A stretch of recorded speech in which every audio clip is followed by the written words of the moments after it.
system of rewarding the cops for the shooting would be false by General Boysen. Very false. Yes. Now, can I move on then to another topic? We finished the internal documents, which you said you had read at the time. Yes. Yes. I want to take you to the documents that start at page 43.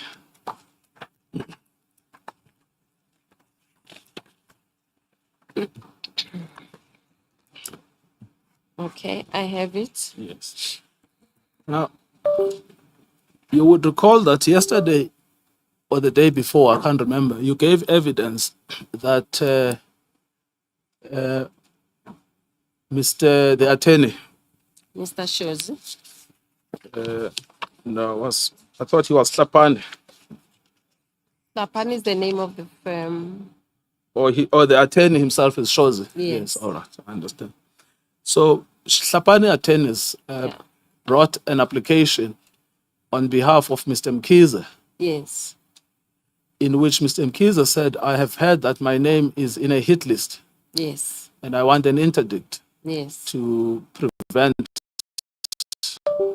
being. Yes. Yes. Now, these are the papers in that interdict. At page 43 is the notice of motion, Yes.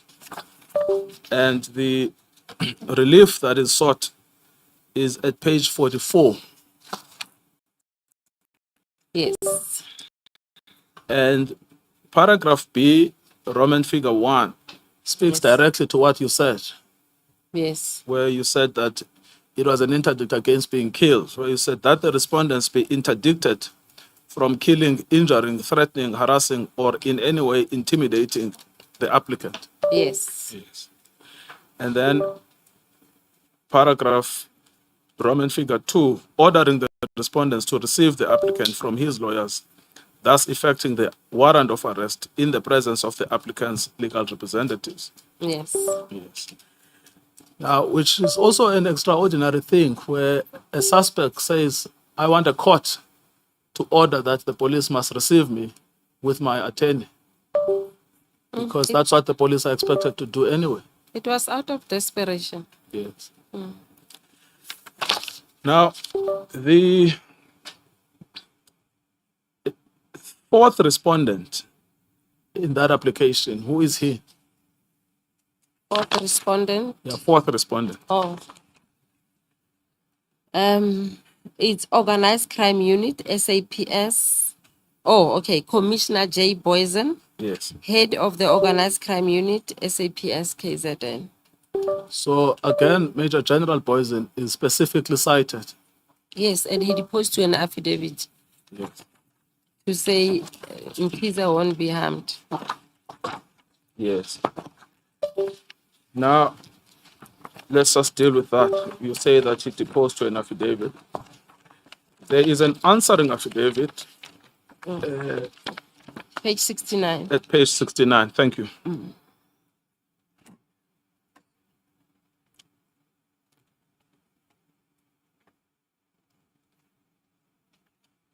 And who is the deponent in that answering affidavit at page 69? It's Johan Vessel Boysen. Yes. Now, there are only two parts of this affidavit I would like your comment on. Okay. Yes.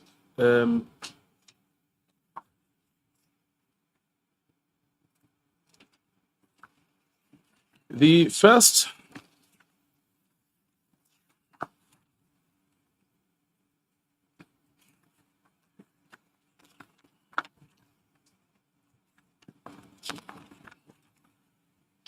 is page 56, paragraph 24 of the founding affidavit. 56. Yes, paragraph 24.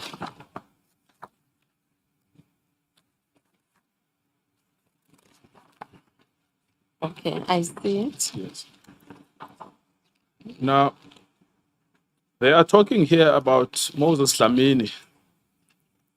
And it Yes. says Moses Dlamini was released After it was found that he could not be inculpated with the murder of Superintendent Pondo, Yes. as a result of the information I received from Moses Lamini, I became concerned for my well-being, that's Mr. Mkhize, Yes. and approached the association's attorneys, Tlhapane attorneys, and instructed Nkosinade Hopewell Shozi, a practicing attorney of this honorable court, to intercede in the matter on my behalf. I annex here to Mark B a copy of the letter written by Mr. Shozi in this regard, wherein I am specifically mentioned in paragraph 11 thereof. That's paragraph 24. Yes. Remember that we started with that letter. Yes. That was the letter of the 5th of September, Yes. which sets out everyone who had already been killed. Yes. Now, General Boise responded to that paragraph at page 76. Yes. I have it. And then he says, I admit that Moses Lamini was released. Any information received by the applicant from Moses Lamini as referred to in the founding affidavit is hearsay and ought to be struck out. I have no knowledge as to why the applicant became concerned for his well-being and deny that he had any reason to be afraid. Remember that the allegation is that Moses Lamini could not be linked to the murder of Superintendent Pondo. Yes. Does General Boysen deny that he could not be linked? He doesn't. Yes. And then the letter itself, to show that he was aware of the letter. He says the letter, Annexure B, needs to be placed in context.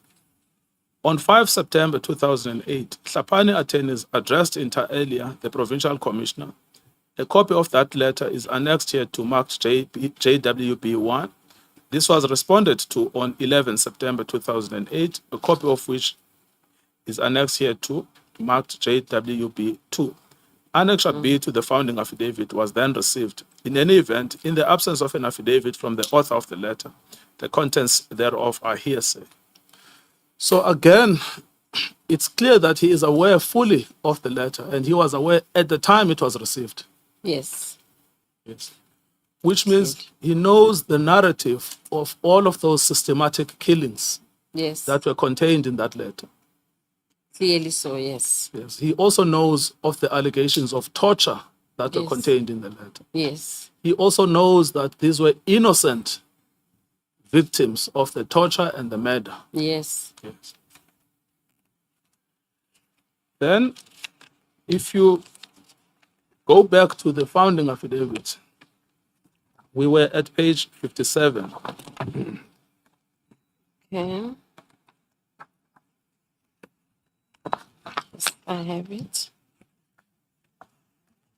Yes. Now, at paragraph 25, there are specific allegations made. Sorry, page 67 or 5-7. oh, I was at 47. Okay. Yes. Yes. At paragraph 25. Yes. Yes. Where the attorney, Mr. Mkhize, makes specific allegations. He says, all of the people whose names appeared on the list referred to above. Now, that is the hit list in the letter of the 5th of September 2008, Yes. have since been killed by the police. Those are the leaders of KwaMaphumulo Taxi Association. Yes. It was alleged that they were being arrested for the murder of Superintendent Tongo and were killed whilst allegedly threatening members of the SAPS during or shortly after such arrest. Yes. All of these deaths have occurred under questionable and suspicious circumstances, and I have been reliably informed by certain members of the SAPS who are close to the investigating team that the policy being adopted by the investigating team is to kill or eliminate all members of my association suspected of involvement in the murder of Superintendent Kongo. Yes. Yes. Now, look at how Major General Boysen evades these allegations, which is at page 77. Okay. Paragraph 28 of his affidavit, at paragraph 25. Okay. He says, I deny the allegations contained in this paragraph. I don't know if you have any experience in civil litigation. But this is referred to as a bare denial. It is. Yes. Even in criminal. Even in criminal. It's Okay. bare denial. Okay. Yeah. Okay. And then it continues. It is not the intention of the police to kill anyone. It is certainly the intention of the police to properly investigate all crimes and to bring the persons responsible, therefore, to book. But he never, ever engages with the allegations at all, Yeah. Yes. of which we have established in the previous paragraph that he is aware of them. Yes. He was aware at the time the report was made. Yes. And what makes it worse here is that more people were killed after the demand was made. Yes. Didn't stop. Yes. Now,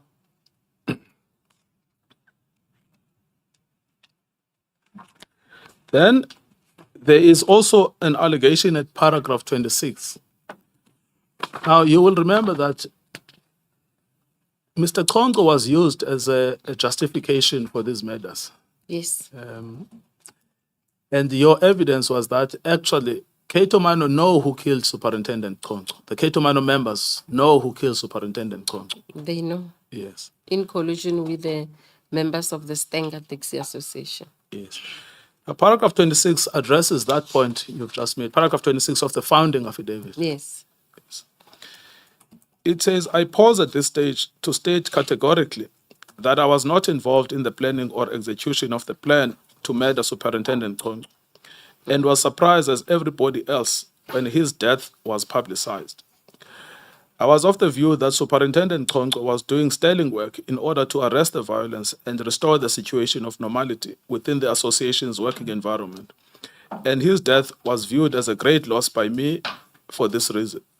I, however, believe, because I've been told as much by a policeman close to the investigation team, that the investigating team in the murder of Superintendent Kongo have taken the view to falsely implicate prominent members of KwaMaphumulo Taxi Association in the murder of Superintendent Kongo, and thereafter to eliminate them.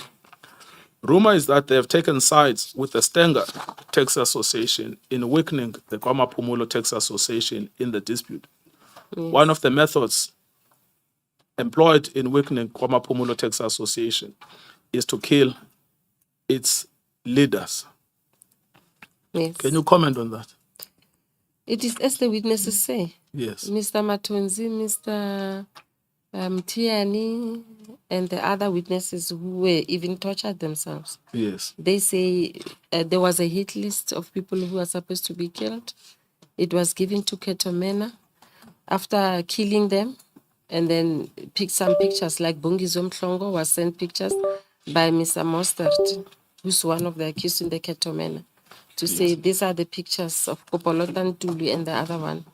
And they were paid money. So it was in association with members of the Ketomena, according to the witnesses, to eliminate members of the rival taxi association of Stenga Taxi Association, which is the KwaMaphumulo Taxi Association. Yes. So it is true. Yes. And in fact, General Boysen also gives a bad denial if you go to page 77 at paragraph 29. Never engages the facts. He evades the facts. Yeah. Yes. Where he says, I deny the allegations. It is not the intention of the police to falsely implicate anyone in any of the crimes concerned. Again, unsubstantiated hearsay referred to in this paragraph is not a basis to grant the interdict sought and ought to be struck out, but never deals with the facts. And besides, why would you object to an affidavit like this one? Like if someone says, I should not be killed, I should not be harassed, intimidated in any way, why would anyone have a problem with that? Yes, Like, yes. Why would they even oppose it? Why would you oppose an affidavit like that? Do you want to kill this person for you to oppose it? It's not like an interdict where someone is saying this person, GBV, for example, and say, no, I never assaulted her. And but in this one, like, I also saw it, but I didn't understand why would someone object to that. Yes. But yeah, that's just my comment. Yes. Now, then at paragraph 30 of Mr. Boysen's affidavit, he says, page. Page 77, the same page where you Oh, are. yes. Yes. Yeah, just paragraph 30. He also gives a generalized denial. No list existed, and therefore there was no list that could have been supplied to the second respondent. In this regard, I refer to the affidavit of the second respondent filed evenly herewith. Now, the second respondent is the MEC Page. for, page 47.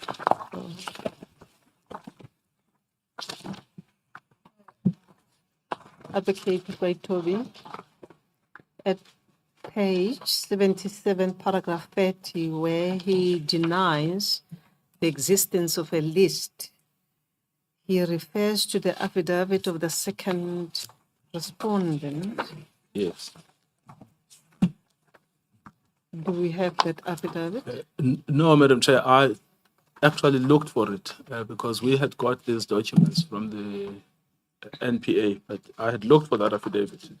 Because what we then found at page 87, so if you look at Major General's Boysen's affidavit ends at 86. At 87 is the replying affidavit. I had actually looked for the affidavit of the MEC and couldn't find it.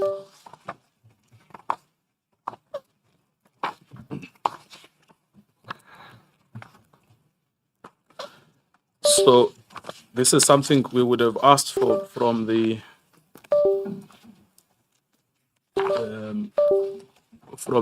NPA, but this is what we got. These are the documents we got called NPA summary. I think I should find out from the NPA team as to whether we can have the copy of the MEC's affidavit as referred to by General Boysens, that paragraph. We don't have it in our file also. Advocate Haley, let me speak to you directly. I know I should be talking to the evidence leaders, but let me find out whether we can have a copy of that answering or that affidavit. Madam Chair, as I understand the position, that's what we received from the dockets that were provided to the NPA or within the prosecution team.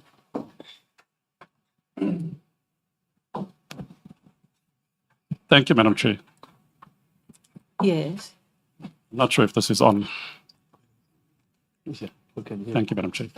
Madam Chair, as I understand it, the position, I might be incorrect, but as I understand the position, when these documents were received, in other words, from the prosecution team that was responsible, they had gone to select documents from various sources. This particular document was presented in this form, but I will try to ascertain or confirm that that is in fact correct. So when we talk about getting documents from the NPA, we must bear in mind that Advocate Chauke is part of the NPA. So that's the source of the documents as far as we're aware. You mean that Advocate Chauke is the... So what I'm saying is that Chauke is what? so there was a prosecution team, Yes. Advocate Chauke and members like Mr. Mayema or Advocate Mayema, Matenjwa and so forth, what we've been referring to as the prosecution team. They gathered documents which they used to then present the case against Major General Boysen. What I'm saying is that as far as I'm aware, the documents that we have in our possession now have exactly these documents over here. But what I am undertaking to do is to confirm whether there was this missing confirmatory affidavit. Yes, I don't even know at this stage whether it was confirmatory because the MEC is a second respondent. He could have filed an answering affidavit probably. And these are supposed to be public documents filed of record, so it should be easy to get them even from the registrar of the court, the High Court in Durban, if we cannot get them from the NPA. Am I correct?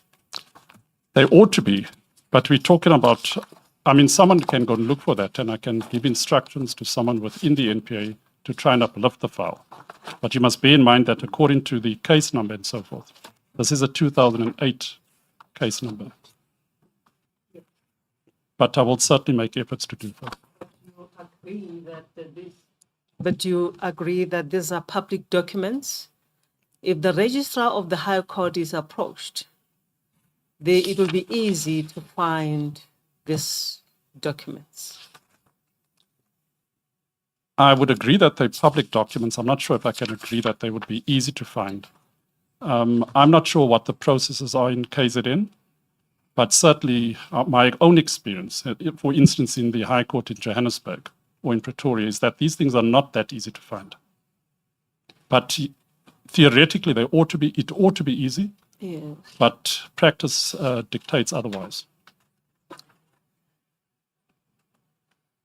But of course, if the founding papers were found, as we have them now, it could have been, maybe the documents are in the NPA's office, because they could obtain at least the founding papers, the answering papers that they consider to be relevant.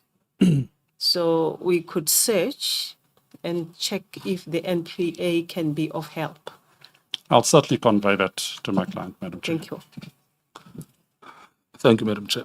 When will we know? Shouldn't your junior, in the meantime, go and ascertain whether such a document can be filed? And then by lunchtime, we should know.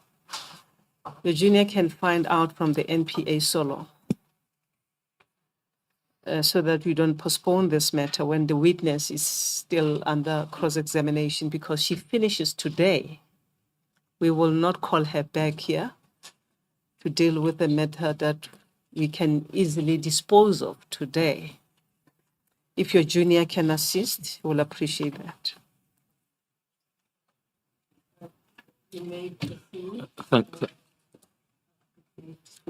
proceed, Advocate Goitobi, and you can flag that part as regards the affidavit referred to by Major General Boyson, which is supposed to be the affidavit of the MEC, second respondent in the High Court proceedings.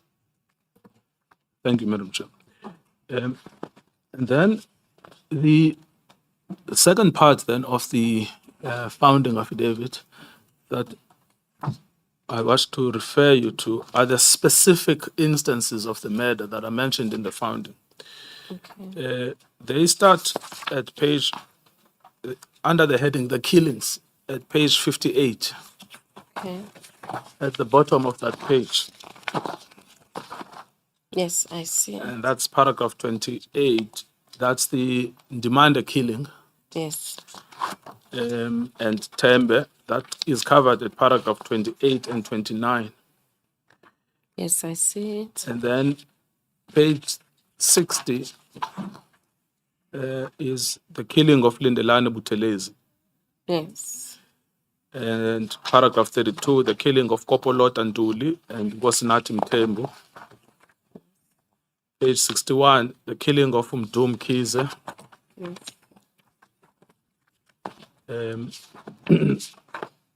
All of whom were in the hit list. Yes. Now, what is interesting is, despite the allegation by General Boyce that he was peripheral, he was unaware, Yes. he in fact says he was aware of each of these cases. Yes. You will see that from paragraph, page 78,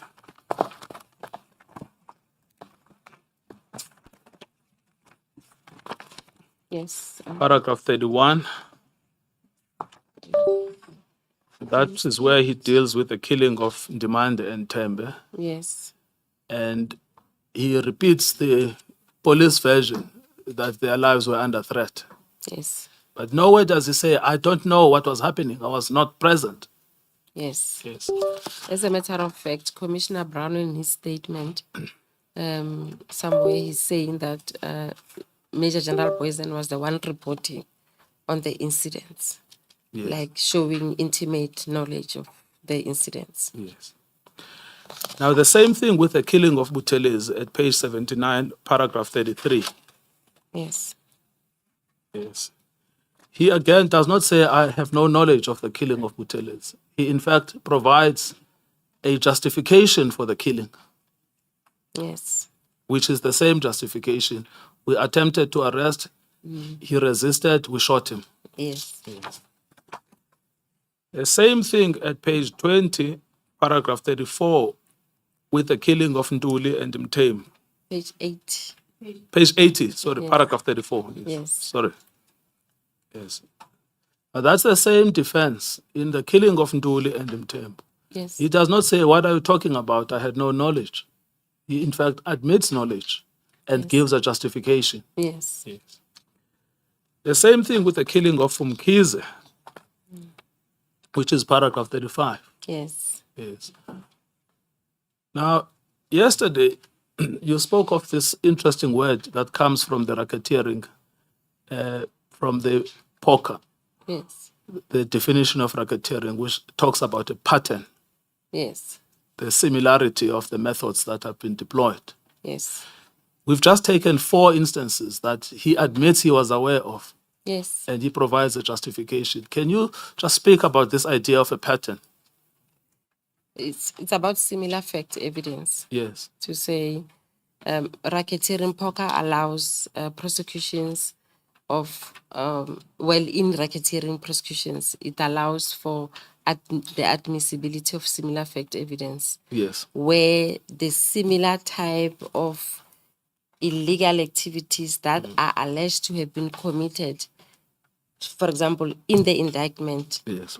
and may have happened prior to the dates that are covered in the indictment. Yes. But you look at the modus operandi and everything, they are similar. Yes. Those can be used as well.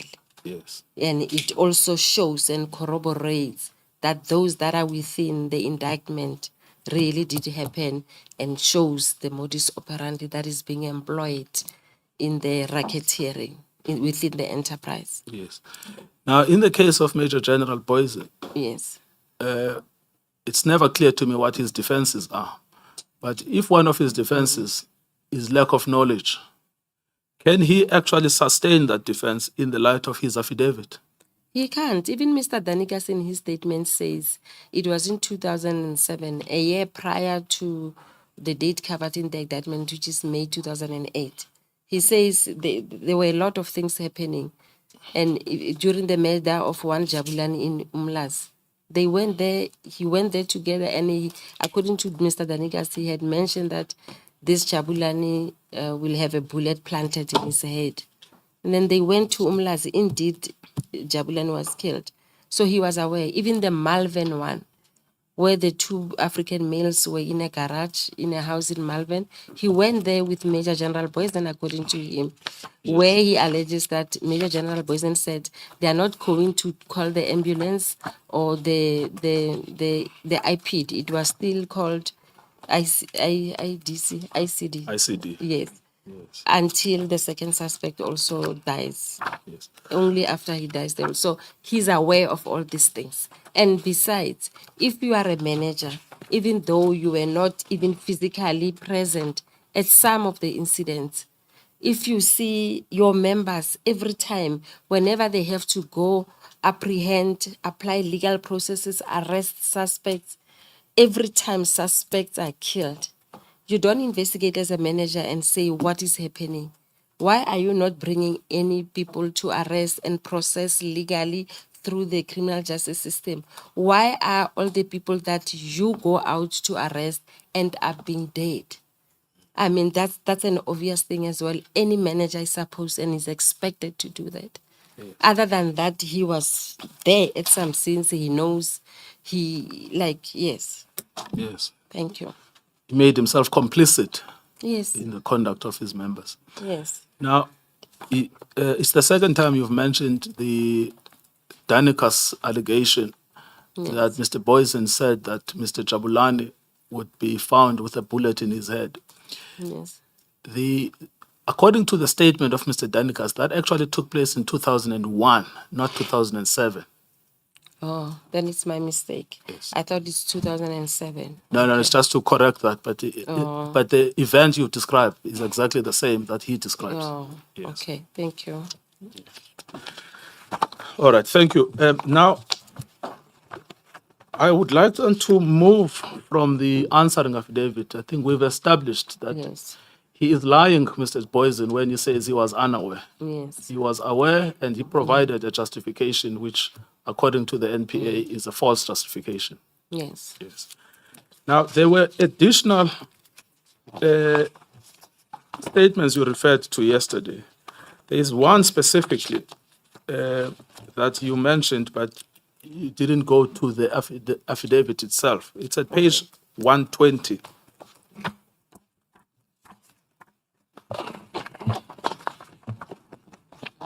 Oh, yes. Yes. Now, that is the affidavit of Ms. Tandega Sokulu. Yes. Yes, that is they refer to as the common law wife of Mr. Butelis, Lindelani Buteles. Mr. Yes. Lindelani Butelis. Yes. Yes.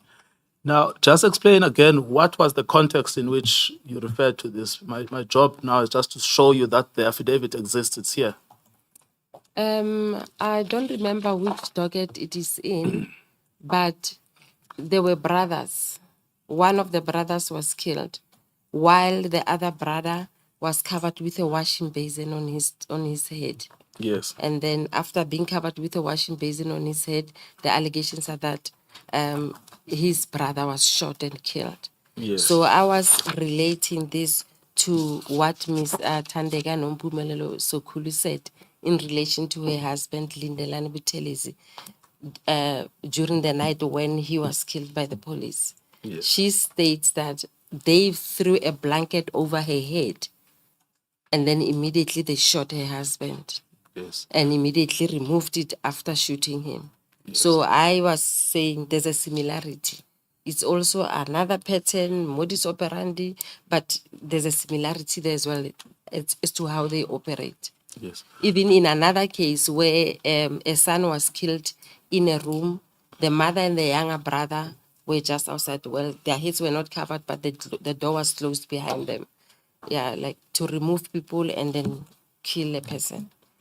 Yes. Well, the reason her affidavit is put here is because Mr. Lindelani Butelis is one of the persons that have been killed at the time the application is brought, Yes. as having been found in the hit list. And Mr. Mkiza is saying to the court, this is one of the persons who were killed. Yes. And I know the information from his wife, Ms. Sokul. Yes.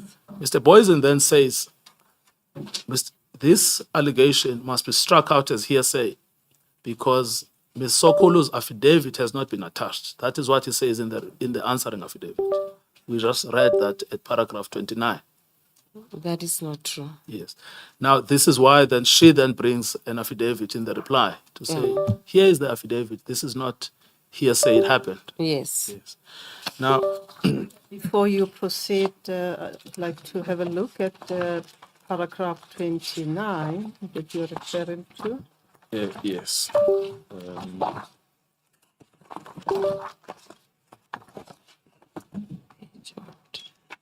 The unsubstantiated hearsay point. Yes, that ought to be struck out.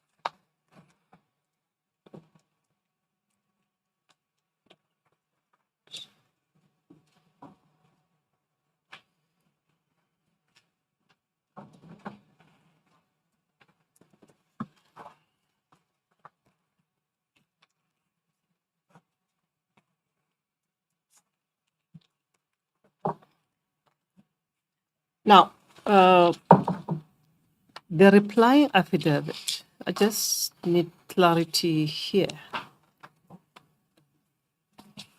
The applicant is Bongani Elfas Mkize.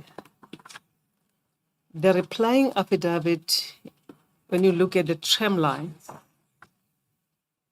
is the applicant's replying affidavit. The deponent is Tandeka Nompumelelo Sukulu.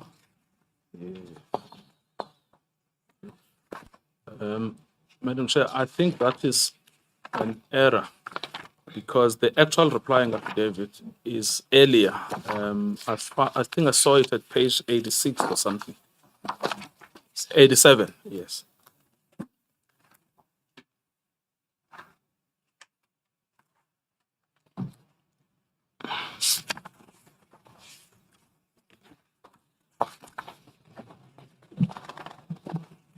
Yes, I think that looks correct. Yes. And then all of these affidavits are just confirmatories to the reply. Yes, let's go to the one that is correct, in respect of which you made the point concerning the alleged unsubstantiated hearsay point that was to be struck out, Yes, according to General Boysons, yes, and you then referred us to this affidavit. yes, at page That 120. seems to be the wrong one. The correct one is the one at page 87, you say. Yes. Well, they are both correct, Madam Chair. The one at page 87 is the main reply. I can put it like that. And then Yes. the one at 120 is a confirmatory to that. It's just that the term line is incorrect. It should have said confirmatory affidavit. Yes.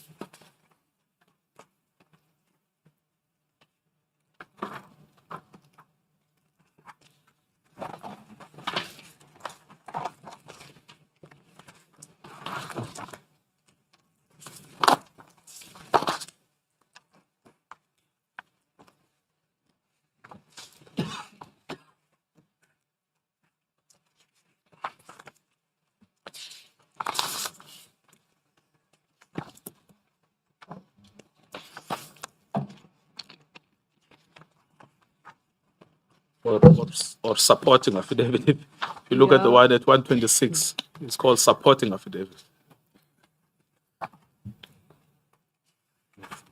Others are just called affidavit, probably the safest. Yes.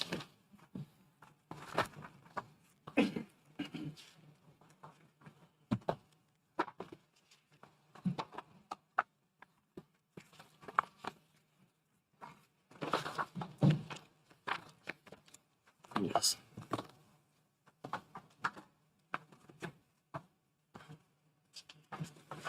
It is confusing, but I do understand.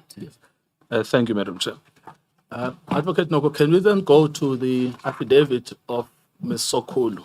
You remember that she is responding to the claim that it's unsubstantiated hearsay, it ought to be struck out. And you took a different issue with it, which is that why would you, as a senior policeman, oppose the admission of this affidavit, even if it was hearsay, bearing in mind the nature of the relief that a person is asking not to be killed, but to be taken to the police station. Yes. So you can park that idea and just focus on the merits of how she describes the killing of Mr. Butelis. Yes. Now- Yeah, sorry. Oh, sorry. No, carry on. Okay. I was saying the description starts at paragraph 3. Should I read from there? Yes. Okay. It says, she says, there were approximately 20 policemen. When I emerged from the house, there were approximately 6 or 8 inside the house when they arrested my husband. When he disappeared from my sight, he was already subdued and under their effective control. There would thus have been no opportunity in respectful submission for him to have obtained or secured a weapon to threaten the lives of the policemen. I believe that the police had executed my husband on that night as they had behaved in very high-handed fashion. I too had been assaulted for no reason whatsoever and had a blanket thrown over my head. So just wait there. Is this what you were talking about? Yes. But she goes on Yes. about the blanket a little bit. All right, carry on. Yeah. She says, I verily believe that this was done, the throwing of the blanket, as she says, was done by the police in order to make double sure that I did not witness the unlawful actions. There is no other explanation why a blanket would be put over my head immediately prior to the sound of a gunshot and it being removed immediately thereafter.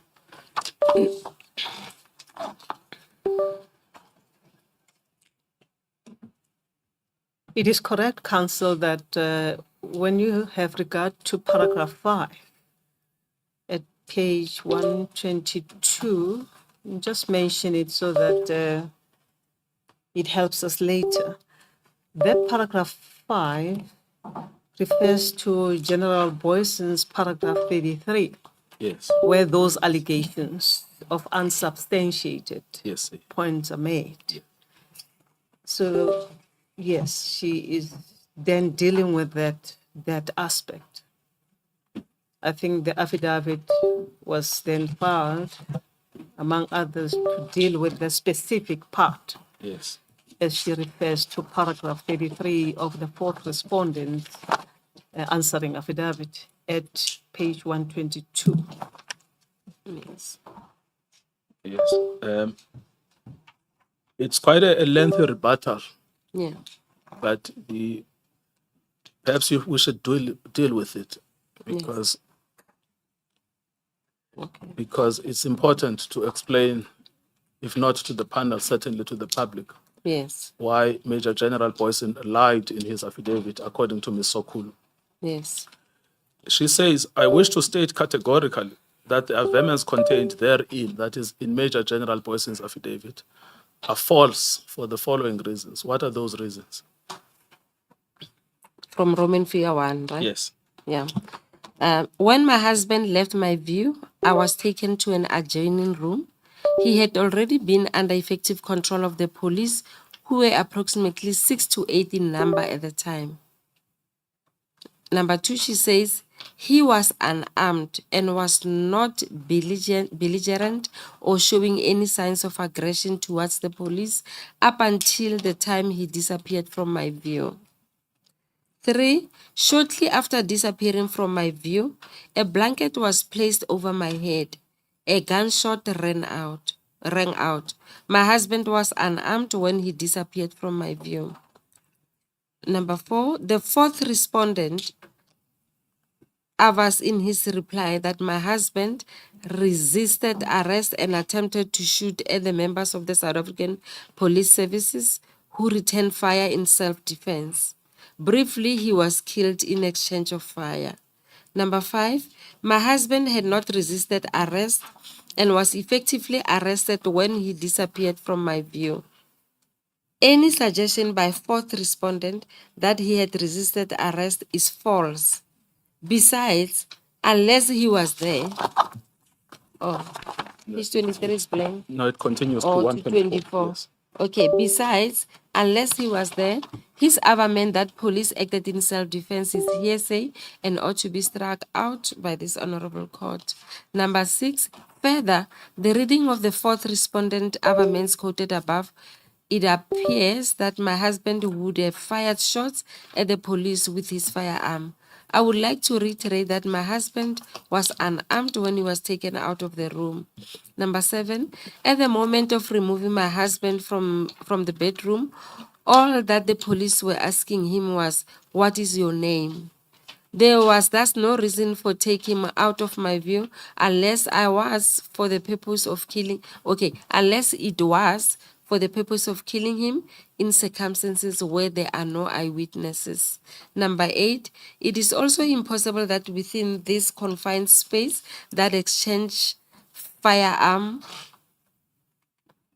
that fourth respondent refers to that none of the members of the South African Police Services were indeed injured. So this is an eyewitness that we would call an eyewitness. He was present there. Yes. Yes. And she is one of the witnesses you would have called if the matter had proceeded to trial. Yes, and she's not the only eyewitness. Yes. In other dockets as well, there are eyewitnesses, like the examples that I gave, where a mother and her son were closed out of a room, and the other son of hers was shot inside there. Yes. But this one was an eyewitness in respect of the killing of Mr. Butelis. Yes. Oh, yes. And it has no been- other. No other, yes. It's a separate docket, yes, Chair. Yes. Okay. Thank you. But she also testifies that she herself was the subject of assault, Yes, she says she was which is assaulted. at paragraph 6, Yes, where she says there was no reason for the police to assault me yes. during the arrest of my husband, and their behavior in this regard is an objective indication of their high-handedness and disregard of fundamental human and constitutional rights. Yes. Now, so this is what you were talking about. If you go to page 125, you'll see the signature there, T.N. Sokulu. Yes. Yes. Yeah, maybe just to assist proper recording also about, or to bring certainty on whether this is a what? Supporting affidavit Supporting or annexure. Yes. That will be found in page 98. Paragraph 3. You'll see the document is marked P, and line 3 says, contrary to the affidavit to the common law wife, annexed here to and marked P. So that's Sorry, the page madam. page 98. Yes, I've got the page. I can't find the portion you The just read. first paragraph, the third line. Is that Oh, yes, paragraph yes, yes. 22? Paragraph Add 22. Paragraph Yes, 23. that is correct. Yes. Oh, yes. Thank you. Okay. Do you confirm that that is indeed the case? Yes, yes. it is. It is. Sorry, I think I had overlooked that part. Suppose that answers the question that the chair had asked. Yes. Yes.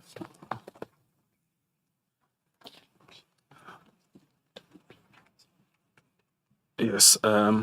You know, Madam Ramakaka, once you've found the answer, everyone then finds it. My junior has now pointed out that at page 120, the P is actually at the top. so, Yeah, it's marked P. Yes. That's why I say you connect that, then at least it's clear that it's an annex. Yes. to- Thank you. Yes, thank you very much, my sister, for assisting us. All right, thank you. We finished the content of that affidavit, but this Yes. is what you were talking about in your evidence earlier yesterday. Yes. Yes. Now, It you is indeed fine reading. yes, it is. It is. It's reading with a tooth comb.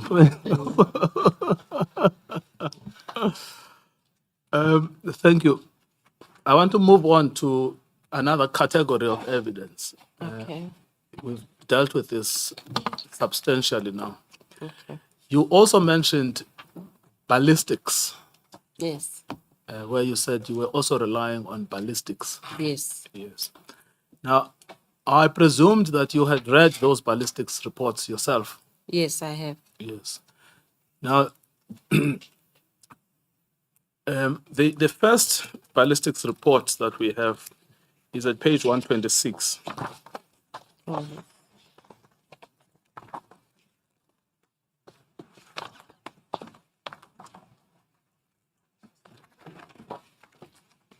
And that is mentioned as supporting affidavit. If you turn the page to 127, yes. it is signed by Jacobus Stale. Yes. I think we attempted to get hold of him. I think he currently lives overseas.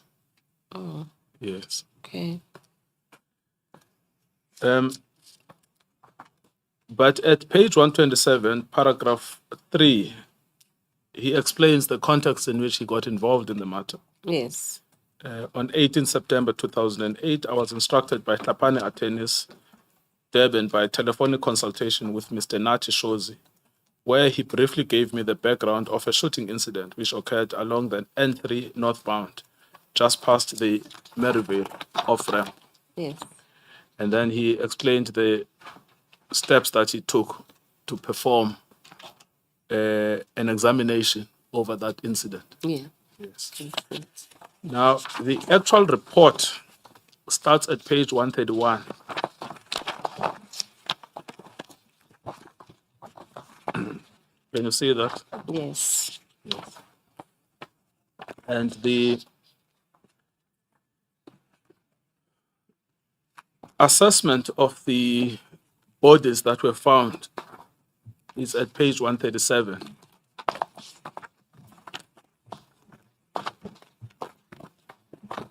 Yes. And that is where he deals with the body of Mr. Tembe. Yes. What did you say about 131? The report starts there, The actual report? Yes, the actual report starts at page 131. The affidavit ends at 130, and then he attaches his report from 131.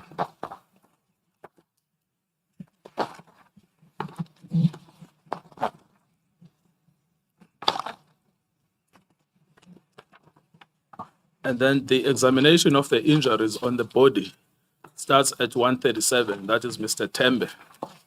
Yes. Yes. Page? Page 137. Thank you.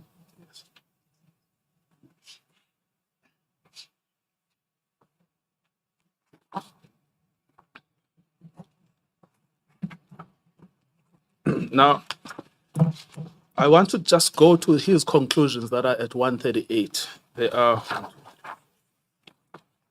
7 bullets of his conclusions, because Yes. it's something you mentioned in your evidence when you said the police claim that they were attacked by the passengers in the vehicle, Yes. but there is no evidence of any shots from inside the vehicle outside. Yes. Yes. Now, these are the preliminary conclusions he reached at that stage. We have another report which deals with the final conclusions. Yes. The first bullet says on the right side of the vehicle, it appears that there could be at least 4 bullet entrance holes. 2 of these could have created injuries to the driver, and 1 could have created injury to the passenger in the left back seat. The trajectories indicate that the driver at least received a head wound and a right upper body wound. Yes. So what you have are bullets from outside into the vehicle, 4 of them. Yes. And those are the bullets that kill the driver Yes. because he's shot in the head. Yes. Yes. The second bullet, the injury to the backseat passenger was most likely a grazed wound due to the amount of tissue found and the absence of blood splatter on the door frame. Then the third one, at this stage, there is no indication that shots were fired through closed windows from inside to the outside. Yes. Yes, that's the point you made pertinently yesterday. Yes. Yes. It was indicated that the suspects were using assault rifles during the incident. It is peculiar that there were no pictures of these weapons on the scene. So Yes. then he says the 2 AK-47 cartridge cases found inside the vehicle and the absence of blood on the one found on the console raises questions of validity. Do you know what this is referring to? They planted firearm. But can you expand on that? Isn't it? It was the claim by the police that they were being shot at. Yes, by people But- carrying AK-47. Yes. So now he's rebutting that to say the cartridges found were not compatible with the Yes. rifle. Yes. So it can be that they fired like Yes. yeah. And that's So what it means. the allegation that they were being shot at is not true. Yes. Yes, absolutely. Yes. Now, The scrape marks and probable tire marks on the pants of the deceased seem to be consistent with the blood found from the back left tire.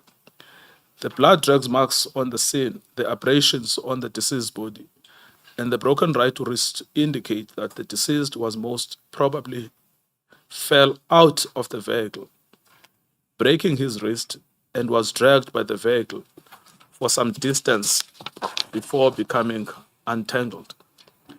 It appeared that the deceased thereafter received a number of gunshots while in this condition outside of the vehicle. If you actually can imagine what was happening, he's being dragged by the vehicle, The cruelty. yes, and then they shoot him outside, Sure. yes. And by the way, their own report we read yesterday says he was actually running away when they shot him, Yes. yes, This is compatible with it. yes. Then it says on the scene, after the police investigation, there were markings still visible, indicating that only 4 spent cartridge cases or exhibits were collected, which is also peculiar. Then it says it is further peculiar that no state ballistic division member was involved in the reconstruction of this matter. This is compatible with what the witness said, Mr. Danikas, that the scenes were being, murder scenes were being manipulated before the forensics are called and the IPs and the like. Yes.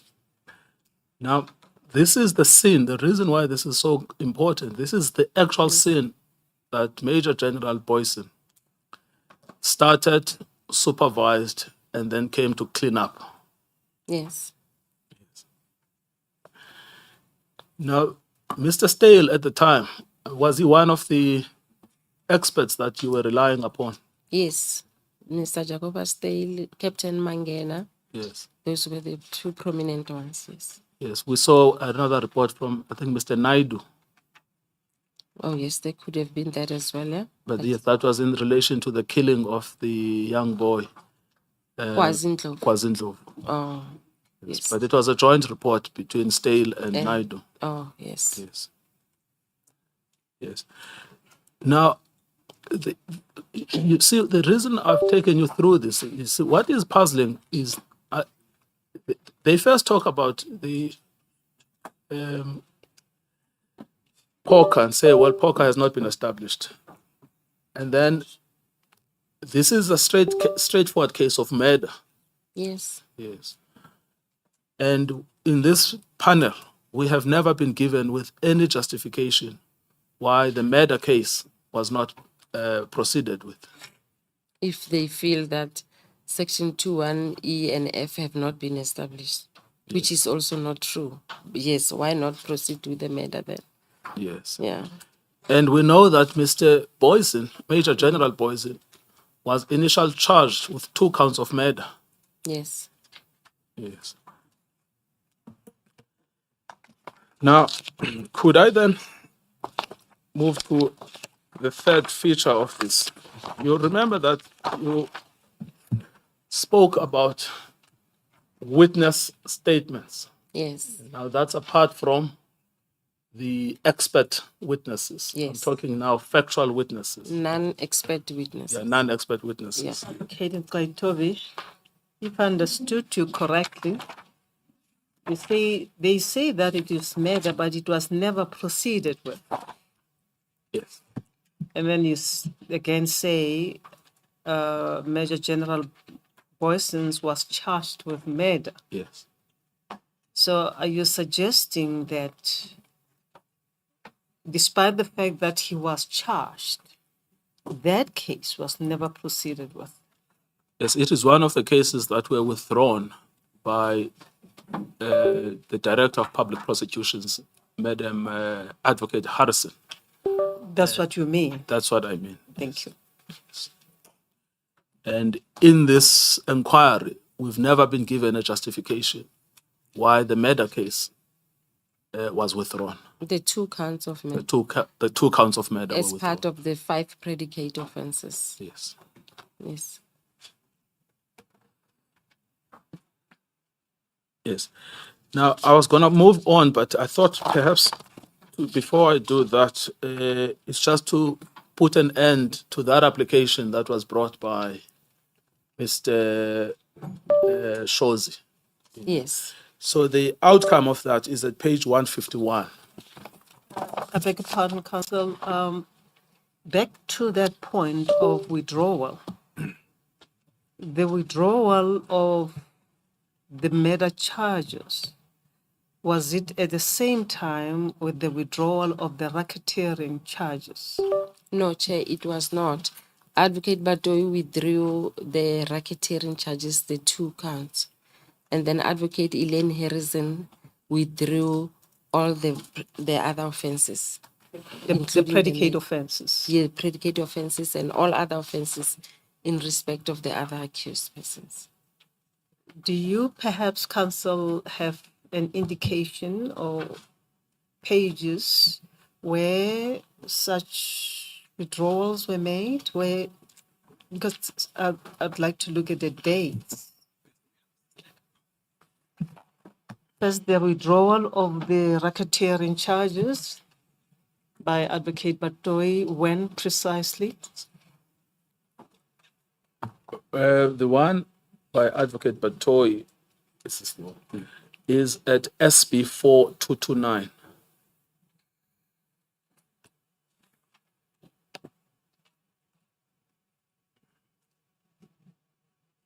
And the date is the 16th of July 2019.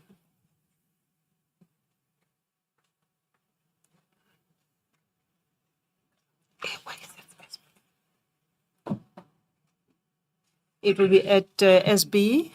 SB 4229. SB 4.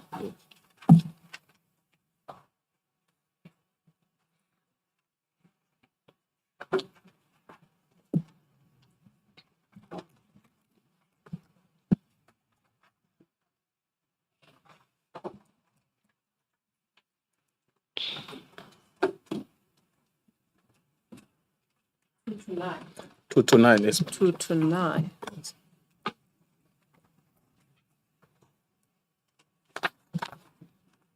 Yes, I see that. It's dated 16 July 2019. Yes. So Under the if you, signature of Advocate Batoyi. Advocate Batoyi, yes. So if you, the heading is NDPP to withdraw racketeering charges in the matter of State versus Boyson and others following a review process. And then in the 3rd paragraph, she then announces her decision. I've decided that the said authorizations are invalid and that the racketeering charges against all accused must be withdrawn. So she certainly took that decision on the 16th of July 2019. And she then later says, paragraph 4, in respect of the predicate offenses as set out in the indictment, the panel concluded that there are various challenges with the evidence and the investigation in respect of each docket. In this regard, you are referred to paragraph C, D, and E of the report. You are accordingly requested to evaluate the evidence in each docket and decide whether to prosecute the individuals who may be implicated in these matters. I bring to your attention that the panel also found that there is insufficient evidence against General Boyson in regard to the other charges preferred against him. Please take this into account in your evaluation of the evidence against him in respect of those predicate offenses in which he is charged. As discussed with you, please contact with the next of kin of the deceased persons and explain the implications of my decision. It is important for them to know that the withdrawal of the racketeering charges does not mean that there will be no justice for the victims of the crimes. You will be considering whether there is sufficient evidence to charge any person for the other offenses, including murder. So that's the instruction to the Director of Public Prosecutions. Madam Chair, I recall that I have seen in the context of the KwaZulu case correspondence about the withdrawal of other charges by the DPP of KZN. But I will ask my team to look for it. Yes. We'll also ask our researcher to check that document.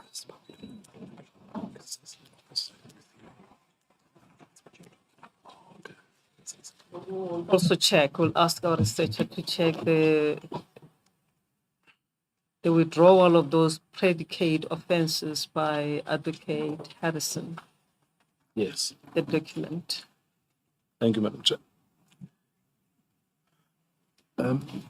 If you find that document during the tea break, you can bring that aspect back. Yes. Then we can reflect on that Yes. Thank you, Madam Chair. so that it does not go through the cracks. Yes. Thank you, Madam Chair. So, in terms of where that matter ended, that application by Mr. Bongani Mkhize, Yes. there are two documents that are relevant. The one is at page 149. Yes. That's the order for interim relief. Yes. Or Page is that? 149.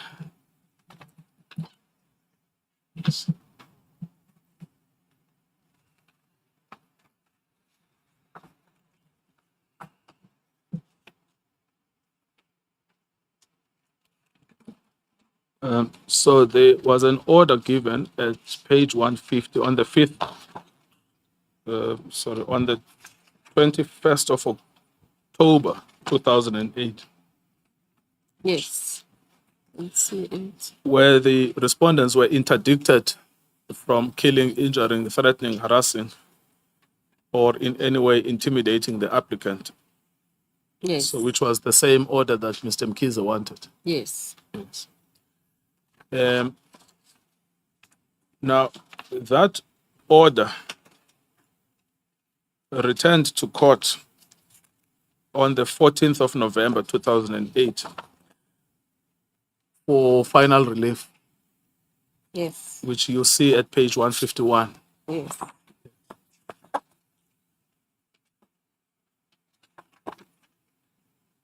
And there was a Yes. consent order given. Yes. I can see it. Yes. It looks like the interim interdict was not by consent, it was contested. Yes. And then the final order was by consent. Yes. And the final order was that the respondents are interdicted from unlawfully killing, injuring, threatening, harassing, or in any way unlawfully intimidating the applicant. Yes. And then everything else was then discharged. Yes. So the point you were making yesterday, as I understood, is that despite the existence of these orders, Mr. Mkhize was in fact killed. Yes. The same applicant who obtained these orders. Yes. If you may pause, Council.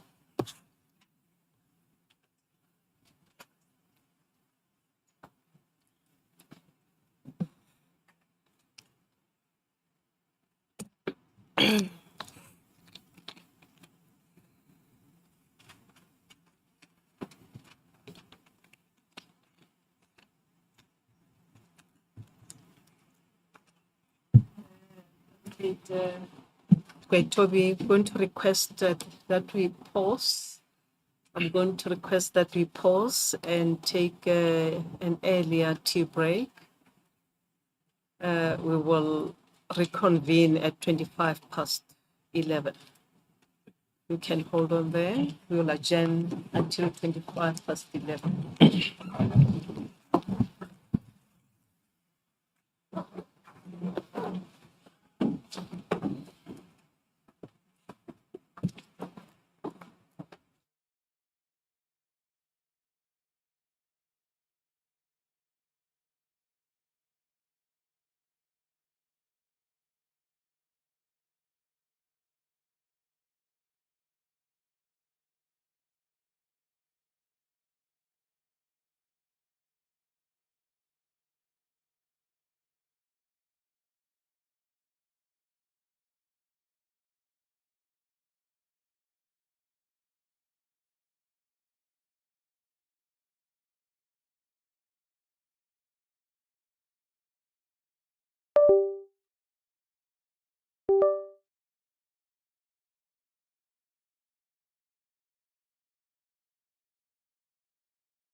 before I adjourn, Miss LaRue, there's just something that I wanted to raise with you actually last week, but I did not.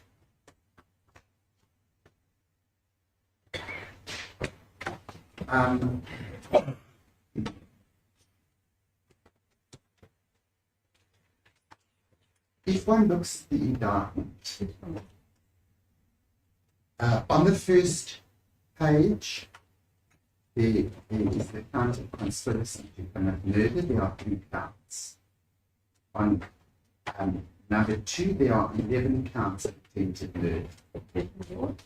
And so on. Now, on my calculation, and let me just remind you that my maths isn't that good. But I get to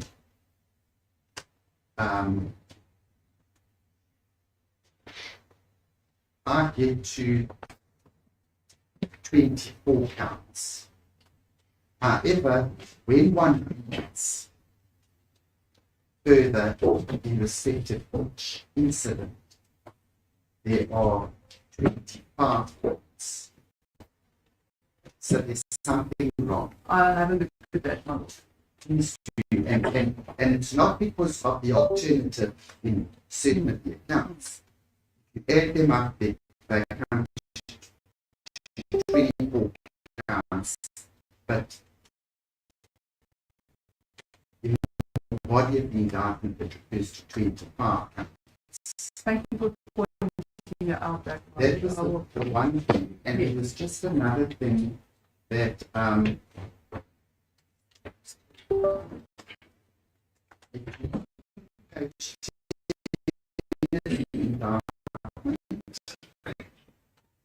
alternative to count 8 that relates to the King's Court. Tell me when you're with me. Yes, my lord. Yes. In that, on or about the same date, the same time date and place referred to count 18, the accused did wrongfully and intentionally attempt to defeat or obstruct the course of justice by arranging the creation of a fraudulent invoice referred to him, should that not be count 17 and not count 18. Let me have a look, my lord. Yes, because count 17 is the one that deals with the fraudulent Deals invoice. with that, yes. My So lord, it's sometimes, just 2 things that I wanted to. yeah, sometimes typographical errors sneak No, in absolutely. with the copying and pasting of Yes, changing. but I think more importantly is the number of counts. I will have a look at that. Thank you. It is now 11:10. Do you want the court to resume at a quarter to 12 or at 12? I would ask for 12 at this point, my lord. If there is a further issue, I will let your lordship's registrar know, and my learned friend, I will let her know too. Yes. Miss LaRue, is that in order? That is all the one. Yes. Very well. The court will then adjourn until 12.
Yes, thank you. Ma'am, you're still under oath. You Yes, may Chair. proceed, Advocate Poitovi. Thank you, Madam Chair. Advocate Noko, it's just something I forgot to ask you yesterday. Advocate Patoi has created the impression in this panel that when all of these events were taking place, she was out in The Hague and came back recently. She's ignorant about what had transpired before. I can hear myself. Well, somebody's recorded. Anyway. I mean, is this correct that because these are events of 2008 and 2009, is she telling the truth when she says she was not around? No, she's not. According to my understanding, she's not, because I think she left the position of DPP when towards the end of 2009. Yes. From there, Yes. yeah, and these events are from 2008, according to the indictment. Yes. Yes. Yeah.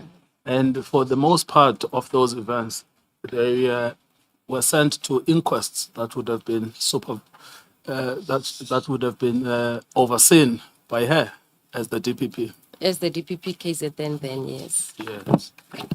So this narrative that she has peddled, that she's ignorant of this and that because she spent 10 years in The Hague is a false narrative.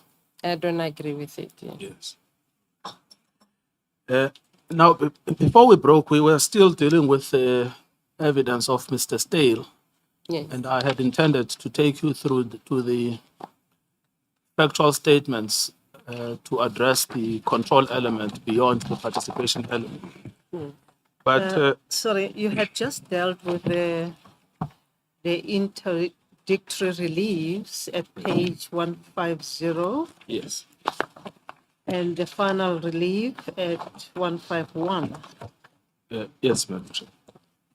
Are you able to make sense as to when the Rule 9 was confirmed finally? Yes, Madam Chair. We know that at page 151 that it was confirmed on the 14th of November 2008. The 14th. 14th of November, I yes. see the day stamp there. It's not very clear to me. Oh, I see. In other words, the date on the order may be different to the actual date. Oh, yeah. I see the date on the order. The day stamp is not clear. The Yes, registrar's day stamp. But Yes. we can accept that it was confirmed on the 14th. Yes, even the following page actually is also not clear. Yeah, it isn't. But let us accept for now the 14th of November 2008. Yes. Thank you, Madam Chair. So the last of the witnesses who had dealt with was Mr. Stale and the report he gave over the killing of Mr. Tembe. Yes. Yes. Now, my learned friend says that I should actually complete that section by going through to the final report that Mr. Stale gave, Yes. because we had looked at what he called the provisional report, Preliminary. Yes. preliminary report, yes. Yes. And he did provide a final report, which you will see from page 247.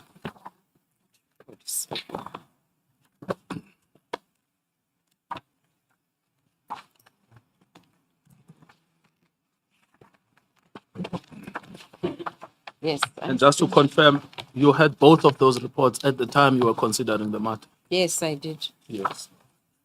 Now, in the final report, that's now after he's read everything and he's giving this for the purposes of the court. Yes. And by the way, was Mr. Stale a witness of the prosecution? Yes, he was a state witness. Oh, thank you. Now, in this one, he deals both with the body of Mr. Ndimande and the body of Mr. Tembe. Although in the first one, he dealt with only one body, which is the gentleman that was pulled out of the vehicle and then shot whilst he was outside. Yes. Now, where he deals with Mr. Ndimande is from page 257.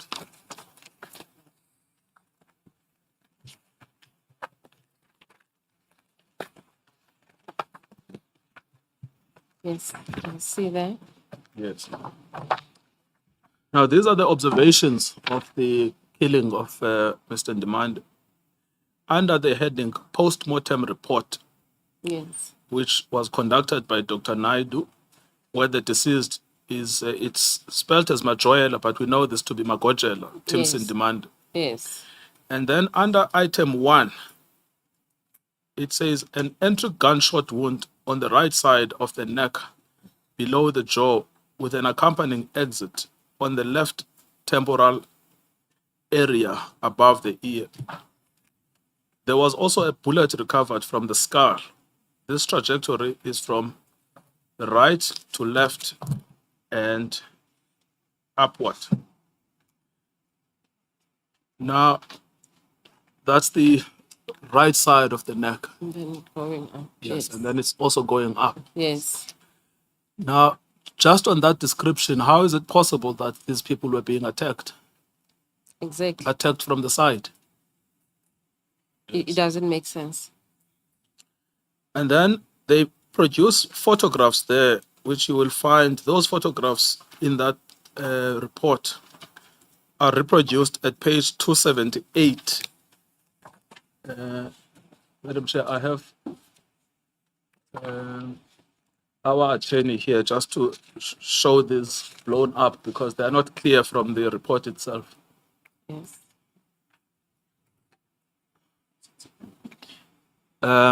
Yes, and I think there was a complaint last time that we had shown these images that depict violence without prior warning. We are about to do that. Complaints by who? I don't know. It never came to me, but I was told that there were people that said we should have issued a warning that there will be graphic violence displayed. Complaints from the evidence leading team or from the public? Well, the person who has told me is Mr. Mtsweni. Madam Chair, all I said was Tembega is going to fly sensitive pictures. Perhaps he should issue a warning so that members of the public out there can know that there will be graphic pictures shown. Because remember, the proceedings are being streamed, so there might be members of the public out there. As a matter of courtesy, not that is obliged. I don't know. In the court proceedings, I've never heard of such. You publicize evidence. In any event, the evidence here is in the public eye. I'm not sure to what extent we can hide or warn anyone. I don't know how we do it. Do you have any suggestion as to how it should be done? I'll think of a way, Madam Chair, and then I'll come back to the panel. I'll think of a way, and then I'll come back to the panel. You're going to publicize it now. All He has maybe just indicated that he's going to flight it right now. So if you can maybe give a suggestion. just by giving wait it a minute, let me finish. Sir. Apologies. If you can indicate how best we should deal with that, maybe we can consider.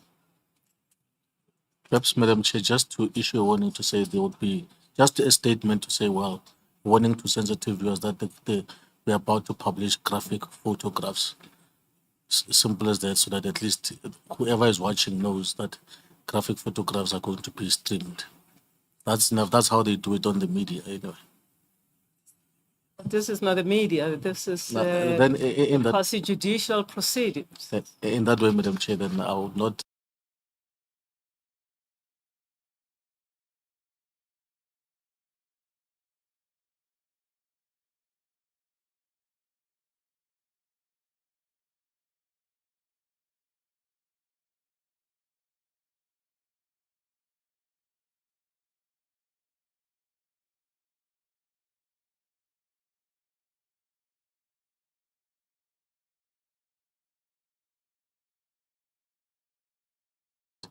I would not persist with. Suggesting? Sorry, Madam Chair, I'm just told that they are not streamed. They're just for the inquiry, so I think it's fine. I thought they were streamed even on the media streams, but I'm told that it's just only inquiry, so I think it's fine. I thought they were streamed even on the media streams, but I'm told that it's just only in the chamber, so then there's no need for that, Madam Chair. Now, I can assure my learned friend it's still images we will be playing. The videos are still coming.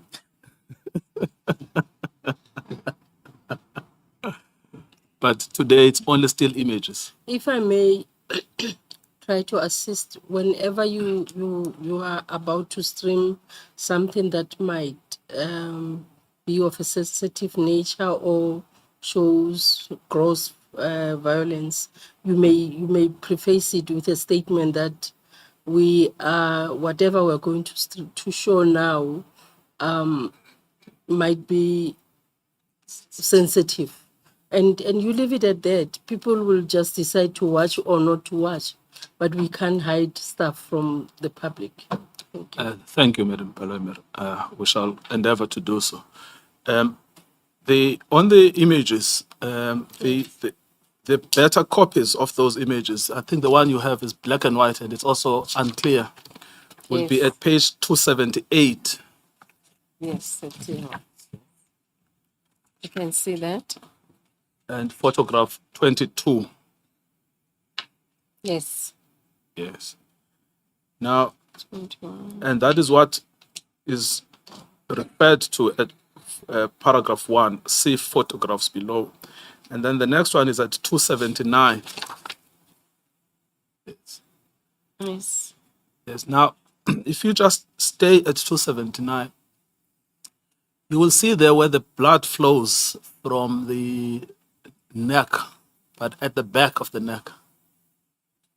Yes. Yes.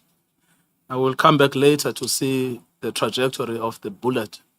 But you Yes. can see there where the blood is flowing. And you can see where his hands are. Yes. And you cannot see anything there about a machine gun. Or anything like that. Yes.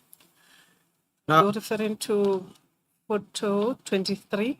photo 23, yes, Madam Chair, sorry. Photograph 23.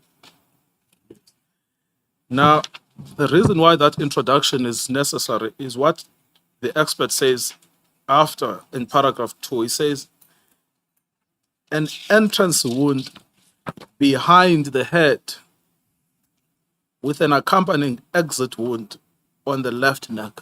So entrance behind the head. Yes. This trajectory is from back to front and downward. Yes. Yes. The bullet damage to the driver's headrest is consistent direction and angle with the wound track of gunshot wound above. And then it continues. There were a further 2 entry gunshot wounds on the front right shoulder and 3 exit wounds over the right shoulder at the back. This trajectory is from front to back and slightly downwards. So it's shot on the shoulder. Yes. Yes.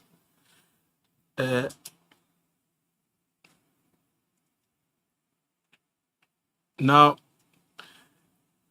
this then continues under the heading post-mortem report. Yes. I Of- see that. That one is describing Thokozani Tembe. What we know about Demande is that he's shot literally here. Yes. Yes. Okay.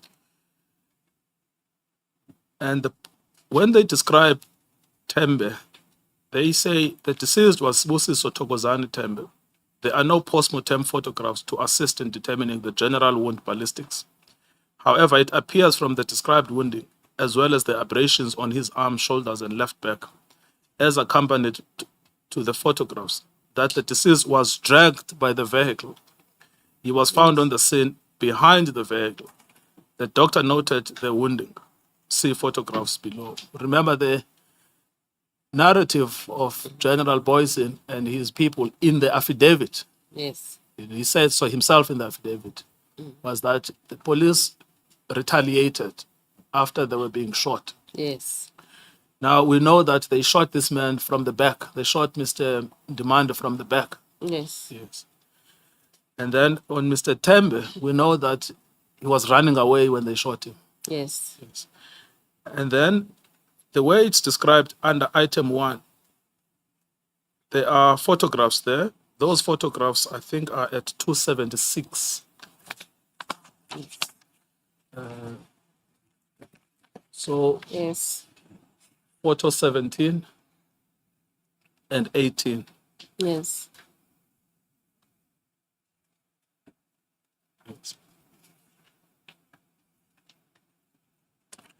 And this is how they are described by the expert. Entry gunshot wound below the left ear. Yes. Page 276, you said? Page 276, photo number 17 17. and 18. Yes, those are the Yes. clearer ones. Yes. Clearer ones.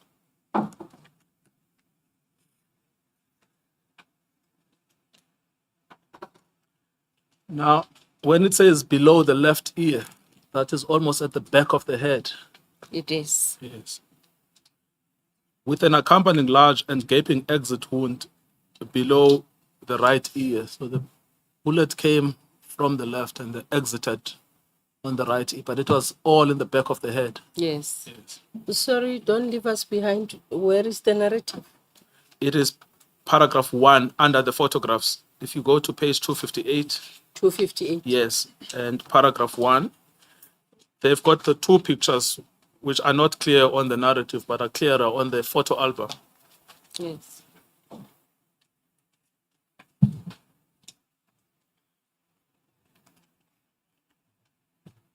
Thank you. Yes, thank you. So what we were dealing with is the description of the entry gunshot wound below the left ear, which then exits on the right ear. That's why there's a what they call a gaping exit. Yes. Now there was a large exit. Exit wounds. Yes. Now that's what those pictures show. Yeah. Yes. And then 2, entry gunshot wound to the inside of the left nipple with an accompanying exit wound to the outside of the left nipple. Now you remember how this was described was that in the first provisional report was that they shot him while he was lying down. Yes. Yes. Which explains then the shot on the nipple. Because he Yes. was lying down at that point. Yes. Yes. This wound is from right to left and upward. See the photographs above. So that is photograph 18 Yes. And on, at page 276. yes, on photo 18, around the nipple there, I see abrasions. Yes. Is it where the entry bullet went? You see that darkness there Yes. around the nipple? Yes, yes, yes, Madam Chair. Yes. Yes, according to this, that would be correct according to this because there is a heading abrasions. Where? Oh, yeah. Yes, at 258 after paragraph 2. Yes, I see that. Thank you. Yes. So it says there are multiple abrasions noted to the following areas: left temporal area. So that's exactly where the chairperson is referring to. Below the left eye and over the right nostril. Left shoulder at page 259. Left elbow, forearm. Left hand. Over the right side of the back, right elbow, a compound fracture on the right wrist. Then the expert then concludes, these are consistent with the photographs taken at the scene. These abrasions and the fracture also confirm that the deceased was dragged for a considerable distance behind the vehicle. And we've seen this evidence before. Yes. Yes. Then,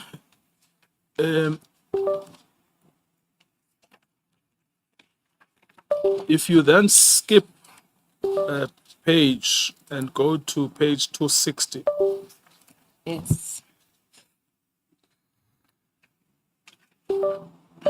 under the heading of the scene investigation, Yes, I see it. yes, they start by saying on 22 September 2008, that must have been about a week after the shooting, because these gentlemen were killed on the 16th of September. 16 September, yes.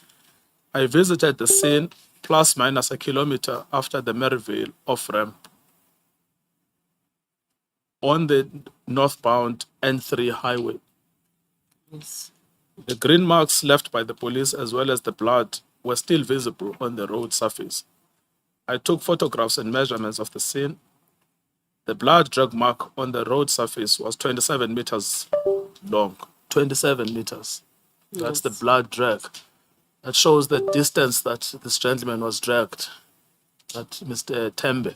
Yes. He was dragged for 27 meters. Yes. I examined the scene for any further exhibits and walked at least a kilometer back and could not locate any cartridge cases. I only retrieved the sunglasses of the deceased back passenger. And then there are two photographs there of the scene. And those, I'm told, we do not have the color versions from the photo album. Okay. And then, under the scene photographs supplied by the ICD at page 261, he says, I received a CD containing 98 photographs depicting the scene, as well as the vehicle examination at the police pond yard in Pietermaritzburg. It is clear from the photographs, especially where exhibits were found, like the firearms and cartridge cases, that the scene was not in its original condition, i.e., it was not an undisturbed scene. The firearms were placed behind and to the side of the vehicle. See the photographs below. Now that picture you will see at page 274 at photo 13. Yes.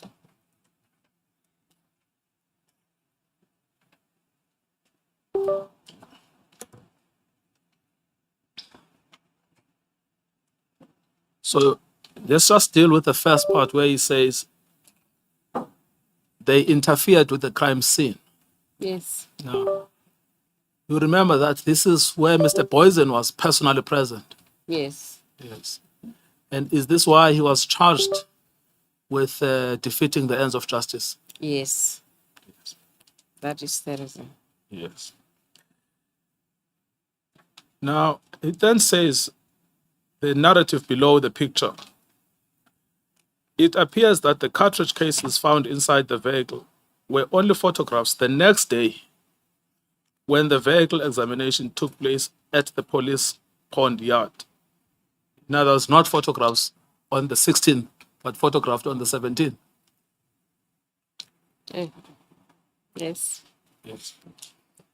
It was alleged that the occupants of the vehicle fired shots at the police from the open left rear back door while traveling. And then this is the point you were making earlier. Yes. There were no AK-47 cartridge cases indicated, found, or photographs on the roadway which could support this version. Yes. Because they found an AK and then they said they were shooting us with the AK. But miraculously, there are no AK cartridges. Cartridges, exactly. Yes. The only cartridge cases indicated are located in the outside vicinity of the vehicle, in this stationary position, and in the inside of the vehicle. Yes. Now, then, he continues, some photographs depict the deceased in PM 183 11 9 2008 Magojela Timson Dimade, seated in the driver's seat, slumped over to the passenger's side. There is blood splatter visible in the steering wheel, the dashboard, as well as the passenger's seat. There was further blood pooling visible in the passenger's seat. The blood splatter observed on the passenger's seat is consistent with the deceased having slumped over with blood dripping from the head wounds, whereby the body completely relaxed. Thereupon, the body impacted on the blood pooling on the chair. See photographs below. Yes. So what they're saying is that this person was sitting, was shot, and then slumped. Yes. This is not someone in active combat. Yes. And those pictures we looked at earlier, the first one is 279, photograph 23. That's him slumping over after being shot on the back of the head. Yes. And then the other one is at 286.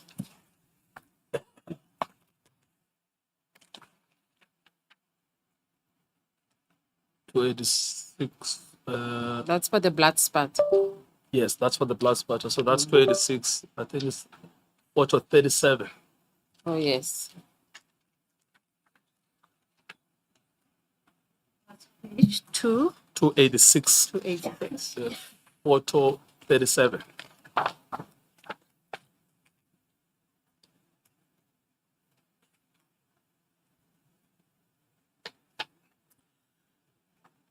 And then it continues on the crimes that were committed in the crime scene. Yes. Says that is now the narrative below the pictures at 262. Yes. The deceased in PM 183 120 2008, Sbusiso Thokozani Tembe, was found lying in a position behind the vehicle with a pistol at his feet. Yes. There is blood splatter visible on the firearm in the vicinity of the slide and grip. There are further scrape marks visible on the side, and the hammer is in the backward position, which indicates the firearm might be loaded. Yes. It is further unclear where this firearm was originally located and in what position it was found. And then Yes. they show the picture. Yes. And that picture in black and white is sort of clear enough, but we don't have the color copy. It's not in the docket. Yes. Now, this is again evidence of the interference with the crime scene by planting a gun. Yes. That's the defeating the ends of justice as Yes. one of the predicate offenses. Yes. And then it continues. There are photographs indicating various cartridge cases on top of the blood inside the vehicle. However, the original position of these cartridge cases is unknown. That again means they have moved around the cartridge cases. Yes. It appears that there are 5 fired cartridge cases inside the vehicle, 7.62 and 39 millimeter. See photographs below. It just aggravates the interference because after they've done this, they go inside and then they shoot. Yes. It's the same policemen, they just randomly shoot a firearm and put it inside. Yes. And then those pictures you will find at page 285. Those 4 pictures there. Yes. Photograph 35 and 36. Yes, I see So that. 2 of the 4, sorry. 285, 35, and 36. Yes. This K2 that you are depicting here at 285. I see one cartridge there. Yes. Which is the first one on the left at 262.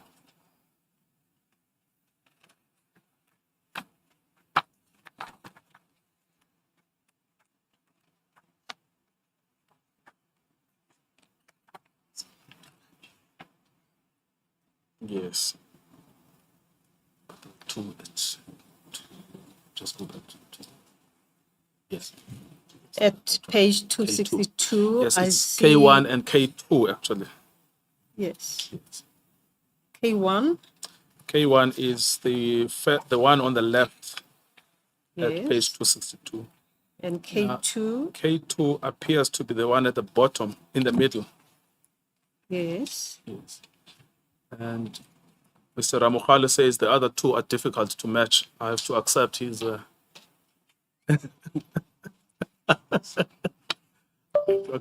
bona fides.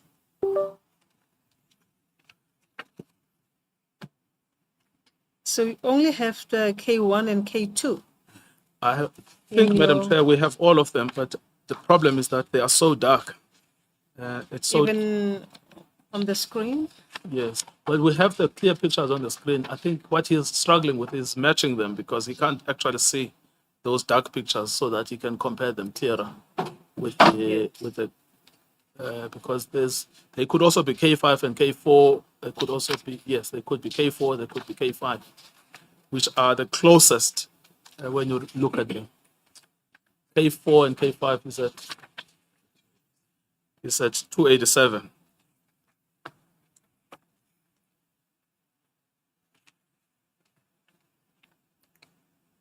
Yes. But I think all of us are reluctant to commit because we are just unsure. Yes, I see cartridges there for 1239, Yes. K5, And K4. the top of the arrow there, Yeah. and at the bottom, there's another cartridge there. Yes, yes. Yes, thank you. Now,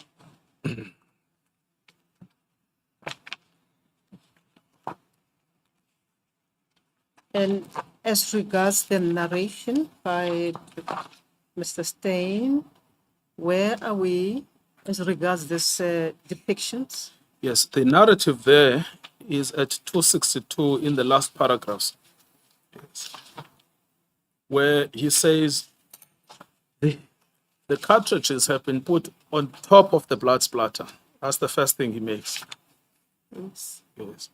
And then he says, but I cannot work out what was the original position of these cartridges. So that's what he says. These photographs indicating various cartridge cases on top of the blood inside the vehicle. However, the original position of these cartridge cases is unknown. Yes. Yes. Yes. Actually, the clearest instance is actually K1 itself, which is at photo 35, page 285.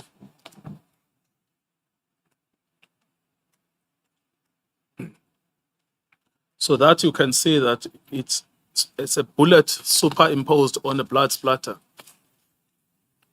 Also K5. K5. Yes, K5. Photo 41.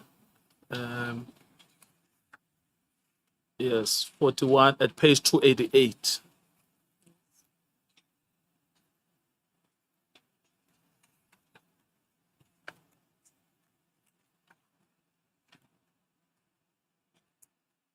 Yes. Thank you, Advocate Noko.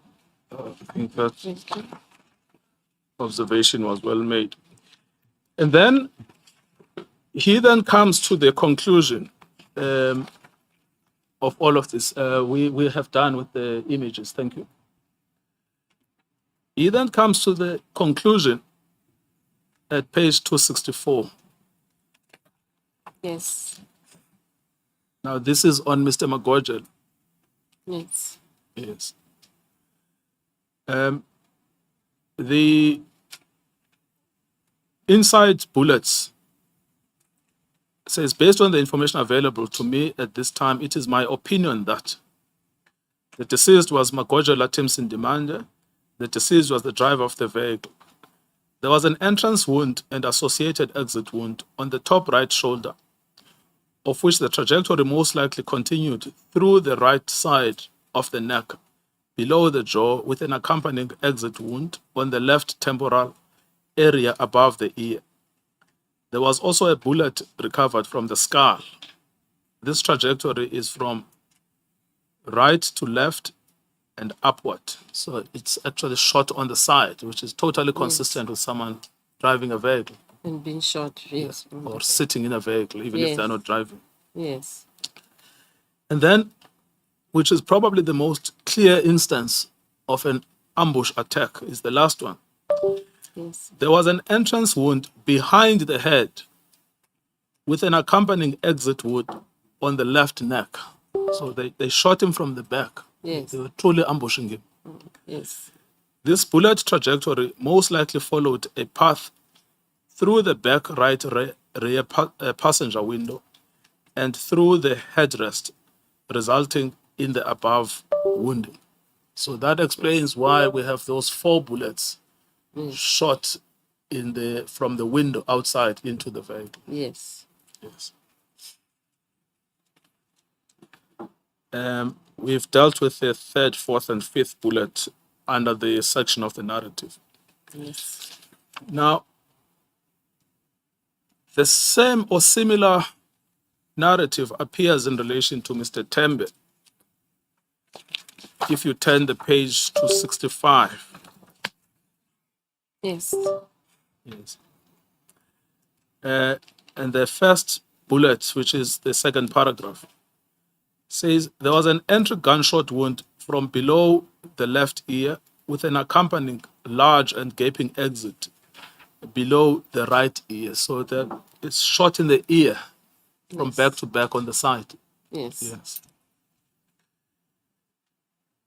There was an entry gunshot wound to the inside of the left nipple with an accompanying exit wound to the outside of the left nipple. This wound is from right to left and upward and could be associated with the impact damage to the door frame on the left back passenger window. Tissue was clearly visible in the vicinity of this defect, which also indicates that there was a passenger seated in the left back. So again, this is another side Yes. shooting. Yes. And then he says all the windows of this vehicle were closed during the shooting incident. There is no indication that shots were fired through closed windows from the inside to the outside. Yes. You emphasized this yesterday. Yes. There could be at least 4 bullet entrance holes on the right side of the vehicle. 2 of these could have created injuries to the driver, and 1 could have created injury to the passenger in the left back seat. And then he continues, the AK-47 cartridge cases found inside the vehicle on top of the blood and in the absence of blood spatter raises questions regarding their original position. Yes. Yes. There are further clear indications that the crime scene was not properly documented and photographs to indicate the exact position of firearms and exhibits in their original position.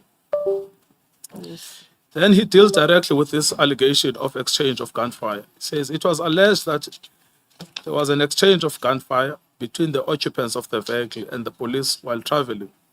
However, no cartridge cases were indicated, found, or photographs on the roadway which could support this version. The only cartridge cases indicated are located in the outside vicinity of the vehicle, in its stationary position, and inside the vehicle. That is how he then concludes. Yes. Now, you know, I asked the person who ensured the withdrawal of these charges, Advocate Batoi, whether she was familiar with the work of Mr. Jacoba Stay. She Yes. said she wasn't. But you, as the people who took the decisions to prosecute, had actually read these reports Yes. and had recommended inter alia based on them that a criminal prosecution was indicated. Yes. Now,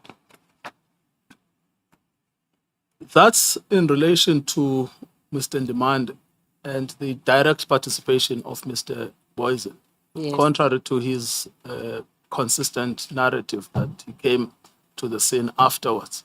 Yes. Yes. Could I then take you from this? There are many of these examples. If we actually did this, it would take us 30 days They are. to go through all of this. Yes. But there is one you mentioned yesterday repeatedly, which was the gentleman that was killed inside the dustbin.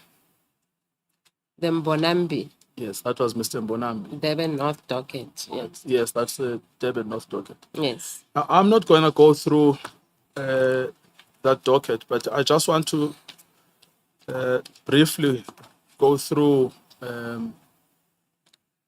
those images just for you to show, confirm with us that Yes. they are consistent with your recollection. Okay.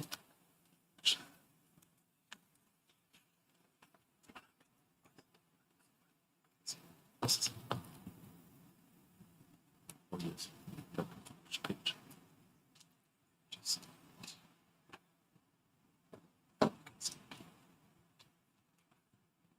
That should be fine too. Yeah. If you can go to file 2.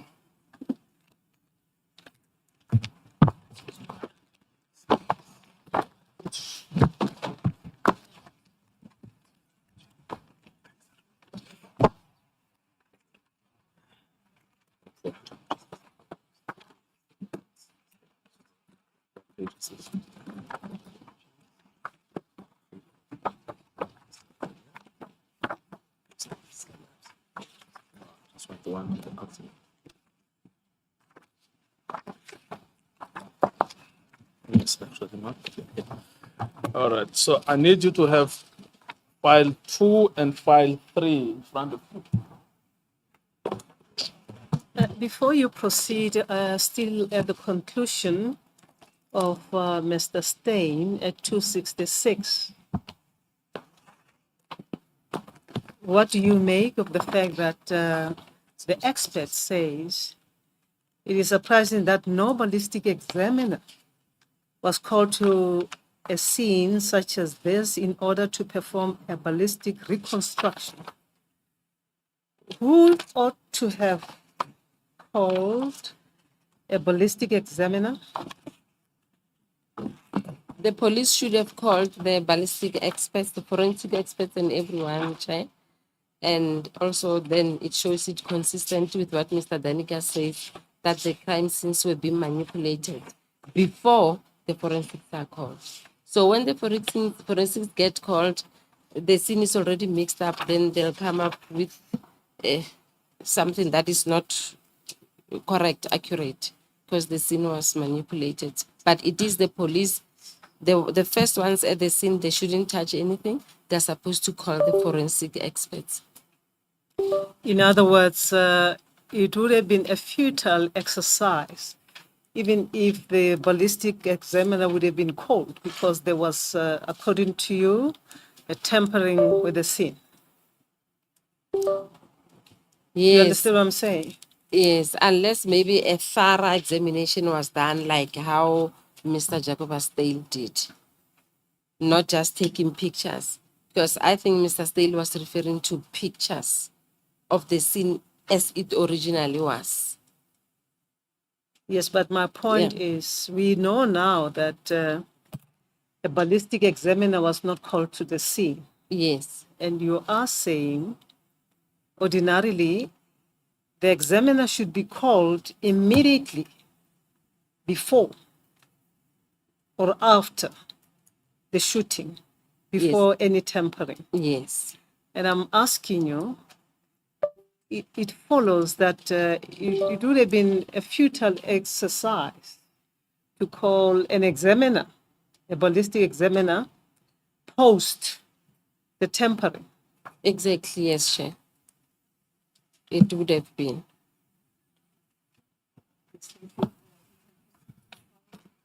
Yes, I would like the witness to have file 2 and 3 at the same time.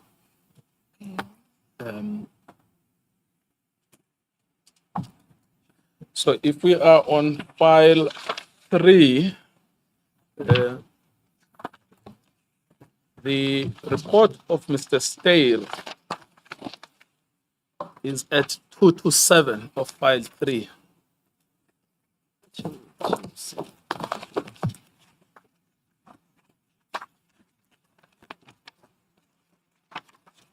I have it. You've got it, okay.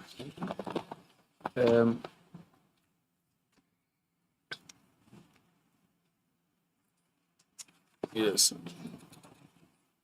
Then At which page? 227. That's where the report starts.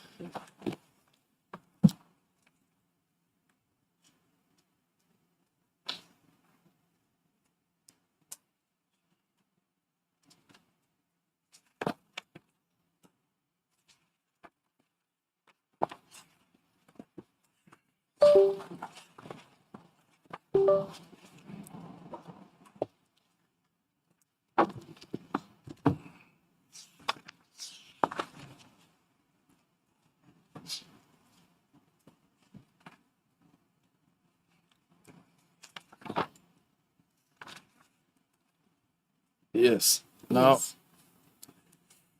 Yes. this report deals with the killing of Mr. Mbonambi. Yes. Yes. Now, Mr. Mbonambi is the gentleman that you said was running away from the police, tried to hide inside a rubbish bin, Yes. and then they chased him and shot him while in a crouching position inside a Inside the- rubbish bin. Yes. Yes. Now, Doesn't it also deal with Mr. Mkhize? yes, it's also the report covers both Mr. Mbonambi and Mr. Mkhize. It is. Yes, that's correct. In fact, that's yes, under the introduction. On the 6th of July 2011, I was instructed by Mr. Ahmad from the attorney firm Ahmad's Attorneys Devon to attend a medical legal postmortem and thereafter visit the scene where the deceased Mr. B.S. Bonabi Mkhize was shot and killed. Now, these were the people killed on the same day, 3 people killed on the same day. Yes.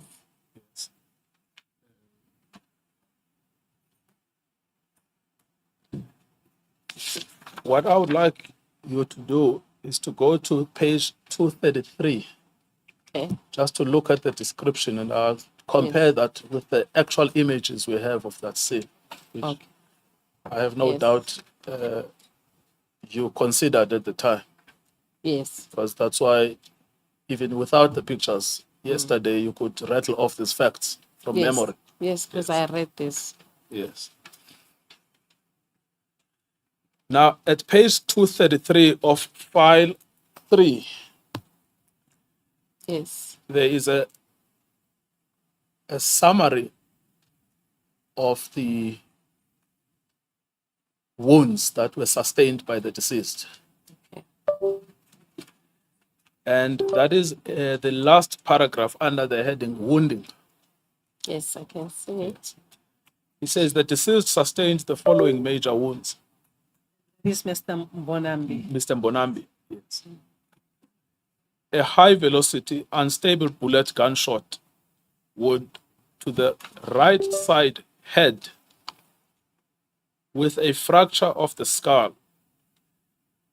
This wound is located behind the right ear. So what we see here is also a shot from the back. Yes.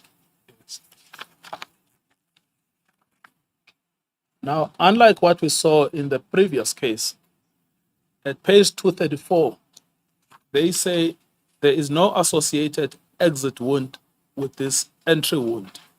So they shot him, but it was lodged inside. Yes. A deformed copper jacket bullet of 5.56 caliber projectile, R4 and R5 type rifle, was retrieved from this wound. This wound is from right to left and upward. Now, I had read somewhere that the R4 and R5 bullets explode inside the body of the object. They spin and explode. Yes, I had so too. Yes. Do you confirm that? Yes. Yes.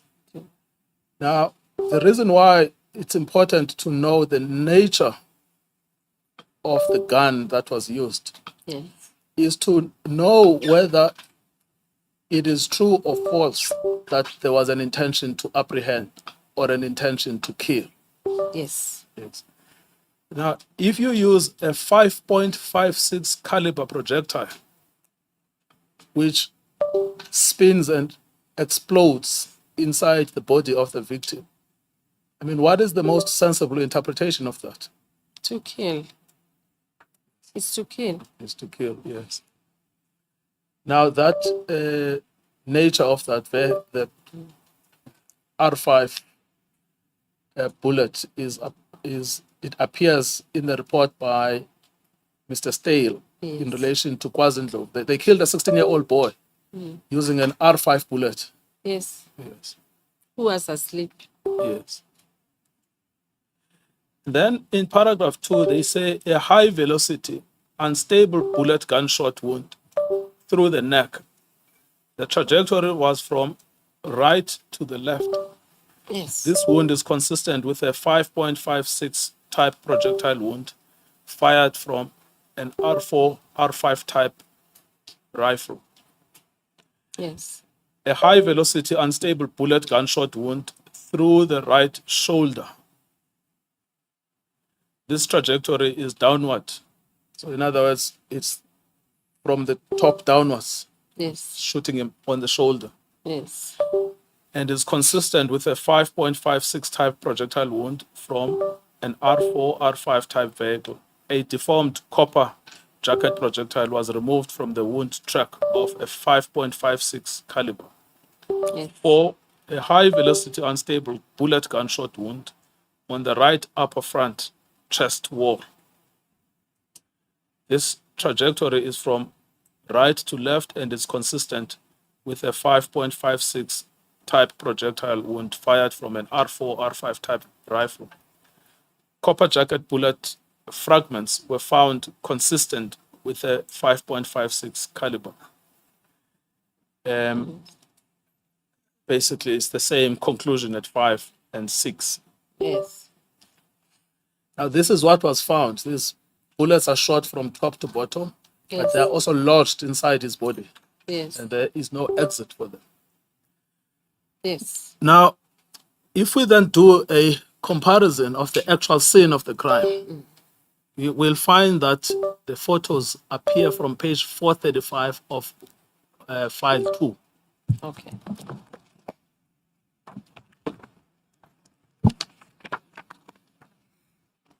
Yes. If the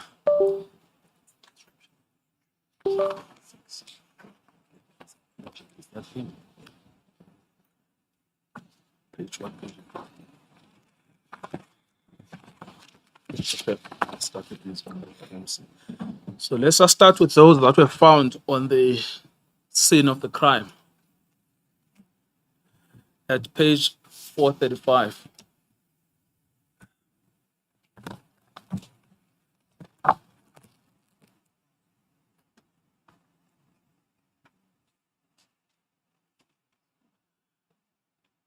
Now, page 435, photo 5. Yes. Yes, that is the picture of these large bullets Yes. from these machine guns. Yes. Yes. Okay. But photo number 6 Yes. is actually how Mr. Mbonambi was found. Yes. Now, I'm not an expert, you are not an expert, but just as an ordinary person, I mean, Yes. how is this person posing any danger to anyone? I also don't understand. He seems to be hiding inside a dustbin. Yes. Then if you turn the page to 436, Yes. photo number 9. Yes. Now here you can see clearer Yes. what they meant when they said he was shot from the back of the right ear, Yes. because here you can see his right ear Yes. and the bullet, the entry part of the bullet. And the blood spatter onto the on the left side Yes, to show the exit. yes. And it seems to me that could have been somebody from the top of the rubbish bin, not from the Yes. side or anything, because Yes. Okay. it's actually lodged. Okay. Yes, Oh, Lord, no exit. Yes. yes. Can see it.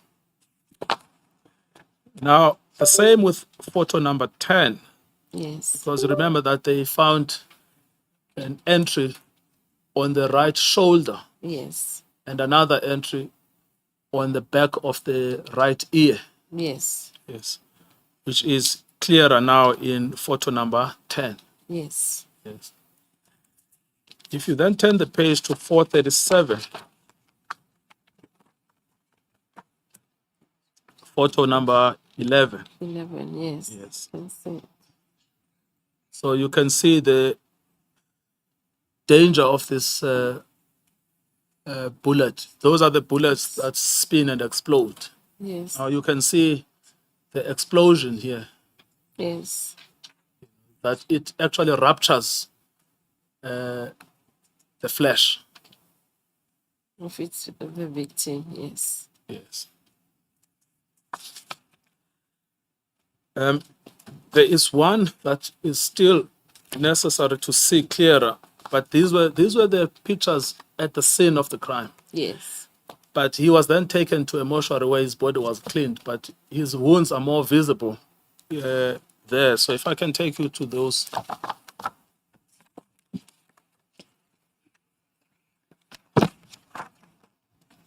So starting at 423.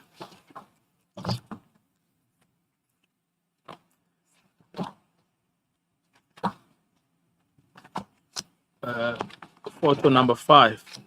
Yes. Yeah. So this one is clearer. What Mr. Steele was talking about where Yes. they found, and then he said these were coming from top to the bottom, and you can see the one behind the right ear, and the Yes. one on the shoulder, and the last one on the chest. Yes. Yes. But you can also see that they've ruptured the flesh of the body Yes. as well. Yes. Yes. And that's photo 5 and photo 6. Yes. Yes. And you turn the page to photo 7. Yes.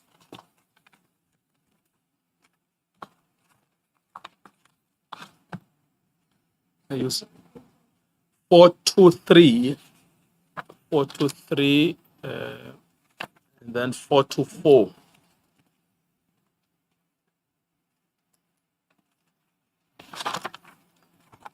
And 425, 426, 427.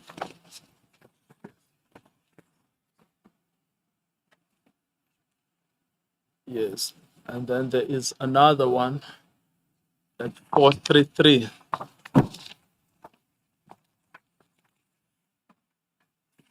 Page photo 24 and 25.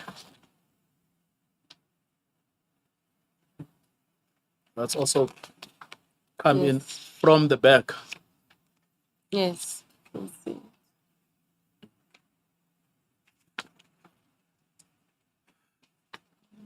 Now, I mean, we've seen the expert description, Yes. you know, and we've seen the photographs that back up the expert description. Yes. We've seen also, just from a common sense point of view, a man crouching inside a rubbish bin. Yes. And we've seen the bullets most probably having been shot from top to bottom. Yes. And we've seen the nature of the bullets that were being used. Yes. I mean, can there be any doubt that this is consistent with an intentional murder? There's no doubt.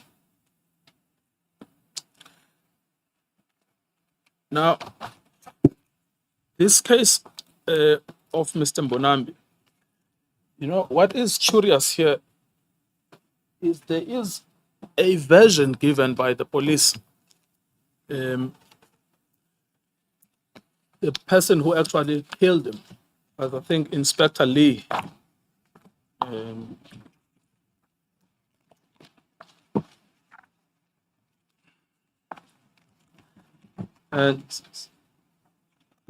And his affidavit.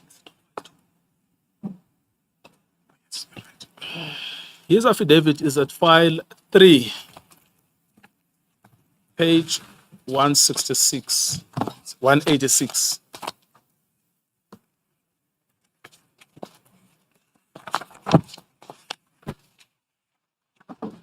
So he was shot. The person who shot him is Raymond Lee, and his affidavit is at page 186.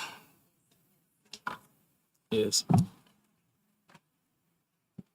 Who says that he is part of the provincial organized crime unit.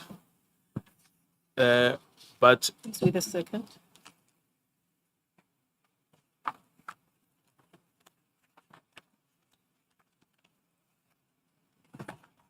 Yes, thank you. yes, thank you, Madam Chair. But if you look at that paragraph, he says, I'm from the provincial organized crime unit, which may appear to exclude Cato Manu. But if you look at the second paragraph, Yes. on Monday, 4 July 2011, I was on duty. I had been asked to assist the Cato Manu members Yes.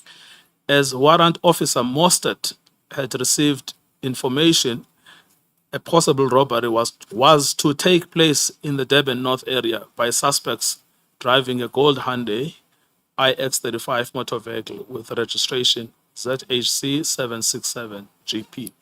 So this was a Cato Manu operation. It was. Yes. Now, this is how he describes and justifies the killing of Mr. Mbonambi. Yes. It is at page 187, Yes. paragraph 5. Yes.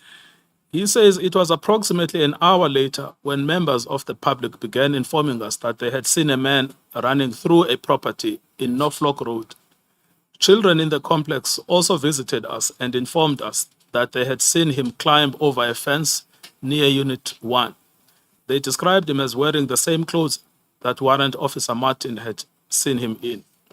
Warrant Officer Martin and I began to search the area. We then entered the complex's bin area, and I began opening the bins to search for the suspect, as I felt that they were big enough for a grown man to hide in. Warrant Officer Martin was standing behind me and giving me cover. The bin area was very small, and the bins were in an L shape. This is now the moment where he shot him. The next moment, I saw the last bin on my right begin to open. I immediately turned towards the bin. I realized to my horror, I was looking at a human face, and next to it was a pistol which was pointing at me. I shouted and jumped backwards into Warrant Officer Martin, now in mortal fear of my life and unable to retreat further. I opened fire with my R5 assault rifle in the direction of the bin, which immediately closed again. Now, this scene is truly from a movie. According to him, the bin opens, a man stands up with a gun, Yes. and then the man closes the bin with a gun again. Yes. And we've seen the pictures. There is not even a stone inside the bin. Yes. And then he continues. I opened fire with my R5 assault rifle in the direction of the bin, which immediately closed again. Without taking my eyes from the bin, I explained to Warrant Officer Martin what had happened.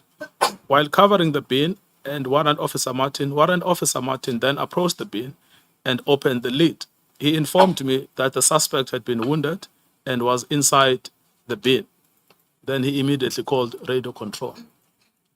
Now, this is the best version of the killers. Yes. I suggest to you that this is the most improbable, made-up story. It would have been obvious to any trained prosecutor that the police are lying. Yes. I agree. And there is no one else who was there who did the shooting other than Mr. Lee, Raymond Lee. Yes. This is their only version of how the shooting happened. Yes. The other person is Inspector Martin, who was watching the shooting. Yes. Now, I'm not a criminal lawyer, but you have to take this version and put it against all the other evidence that exists to show that this was an execution, and then decide whether or not a prima facie case has not been made. Isn't that the way it should work? Yes. And there are eyewitnesses who saw this incident taking place.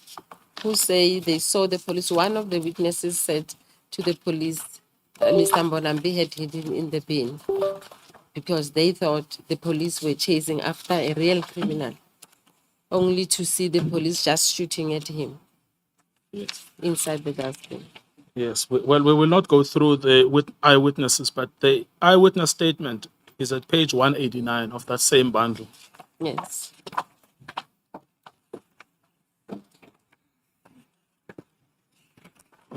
What page is that? 189, Madam Chair, of Wandile Mbonambi. Now, this was a child. He was 12 years at the time. Yes. And he described what he saw, Yes. that the police chased after and killed his father. Yes.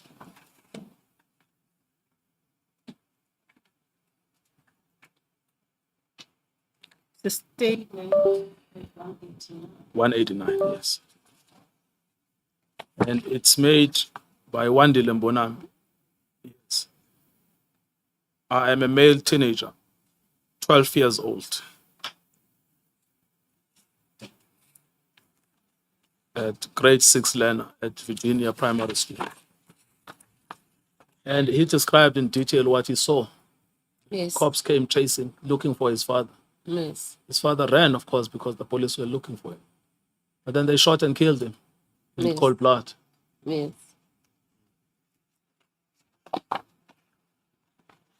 And that is also supported by the Independent Complaints Directorate. There's a statement from the ICD at page 194. Yes.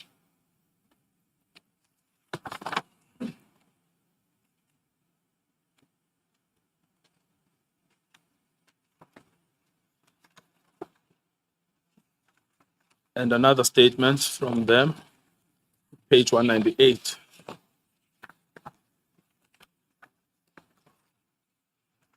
Yes. And then the expert reports.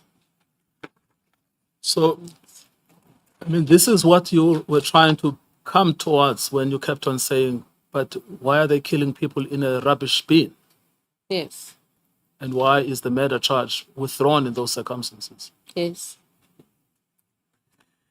Now, as I said earlier, we can go over and over this. We will find all of these same patterns. Yes. There are 28 people that they killed, Yes. but the pattern is the same. Same pattern. Yes. Now, I want to move to another topic. We dealt with Mr. Boysen's awareness from Yes. looking at the affidavits that he submitted and his own admissions Yes. and the police statements, etc. Yes. But I want to look at the control element, that for a racketeering case under F, Yes. you have to 2-1. also show 21F, you also have to show control. Management. Yes, if you're showing him, Yes. if you're charging him Yes. as a manager. Yes. We've shown him as a participant. Yes. Now, I want to just look at the evidence of him as a manager. Yes. Advocate Dr. Toby, the statement by the ICD at 194. When was it taken?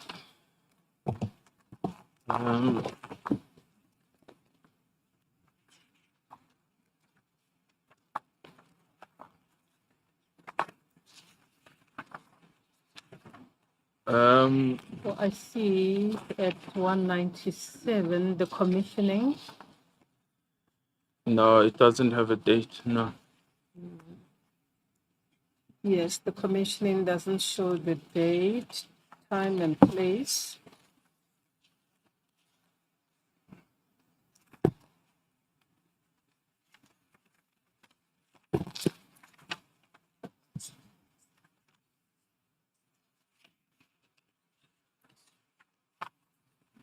Shouldn't there have been a day stamp there?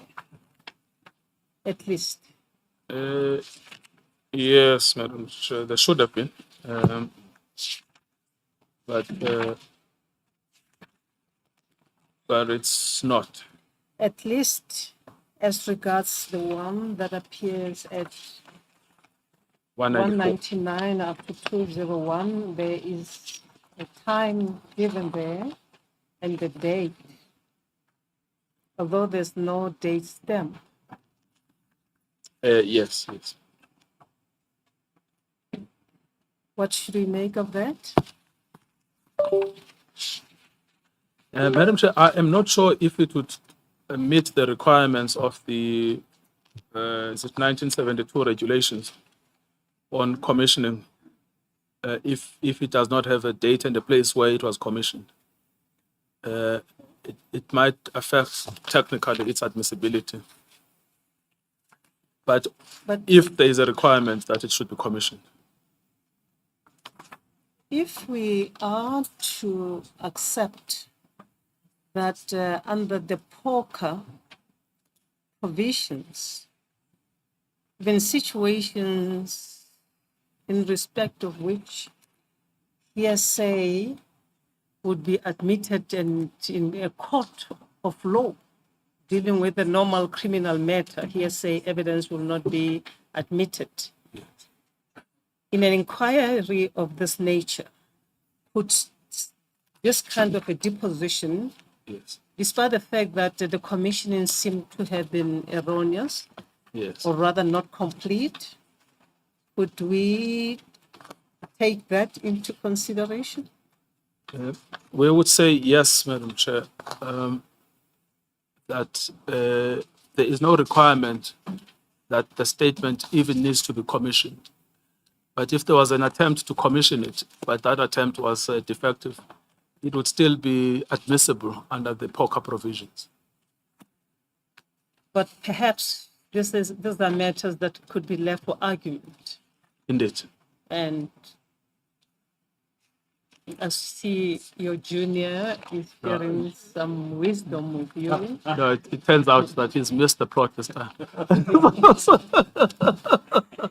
Yes, I'm just raising it so that at the later stage, both you and the evidence leading team at an appropriate moment, when you make submissions, you can assist us in that regard. Yes. Thank you. We shall. You will remember that also during the time when Advocate Batoyi was testifying in chief,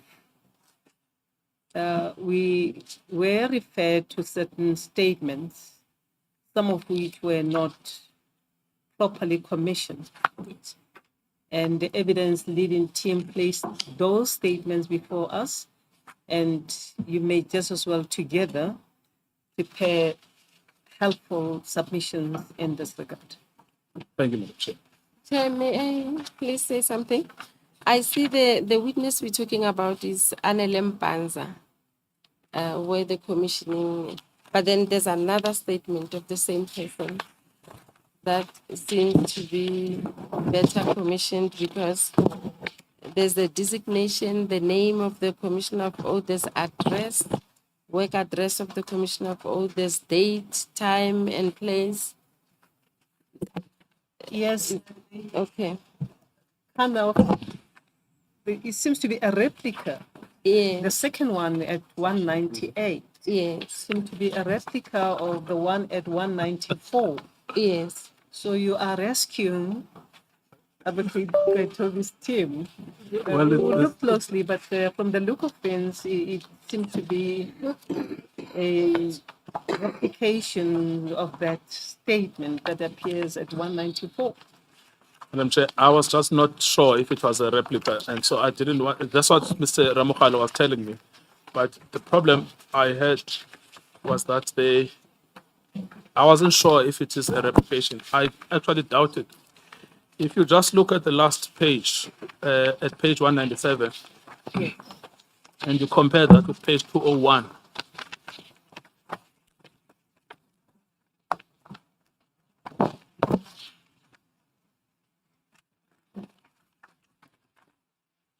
Yes. yes, so you see there that these are different statements. Now, I have not done a word for word analysis. I actually doubt if they are the same, because if you look at again 196 and you look at paragraph 7 and compare that with page 200. At page 200, there's a paragraph 8. There's no paragraph 8 at page 196. So I didn't want to take this and simply accept what you were telling us, that this is something to be argued later. The second one seemed to have gone further Yes. from paragraph 8. Yes. But everything up to paragraph 7 seems to be the same. That's possible. You are correct. There is an addition of paragraph 8 in the subsequent statement. The Yes. one where the deposition, there's a date on the commissioning there. But again, maybe you can focus on the subsequent statement, because all that appears in the previous one is incorporated in the subsequent one where there is a date. Yes. Yes, thank you, Mr. Chair. It On could the be that. cursory reading of the first one, you'll see that everything seemed to appear up to paragraph 7. Yes. Yes. Thank you, Madam Chair. You will look at that, we will also look, and then you'll decide what you make of this point. Yes. Thank you, Madam Chair.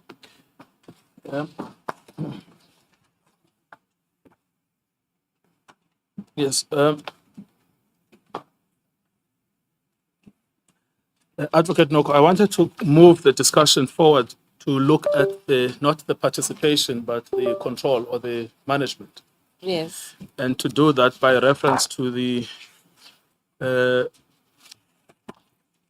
evidence of witnesses. We've already looked at control through the statements of the SAPS, Yes. where they themselves say this is the man that is in control of the unit, Yes. even though he's been placed at the provincial office. Yes.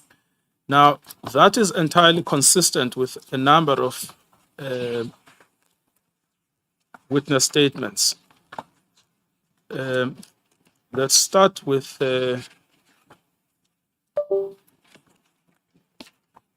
from page. So, are you back with file 1?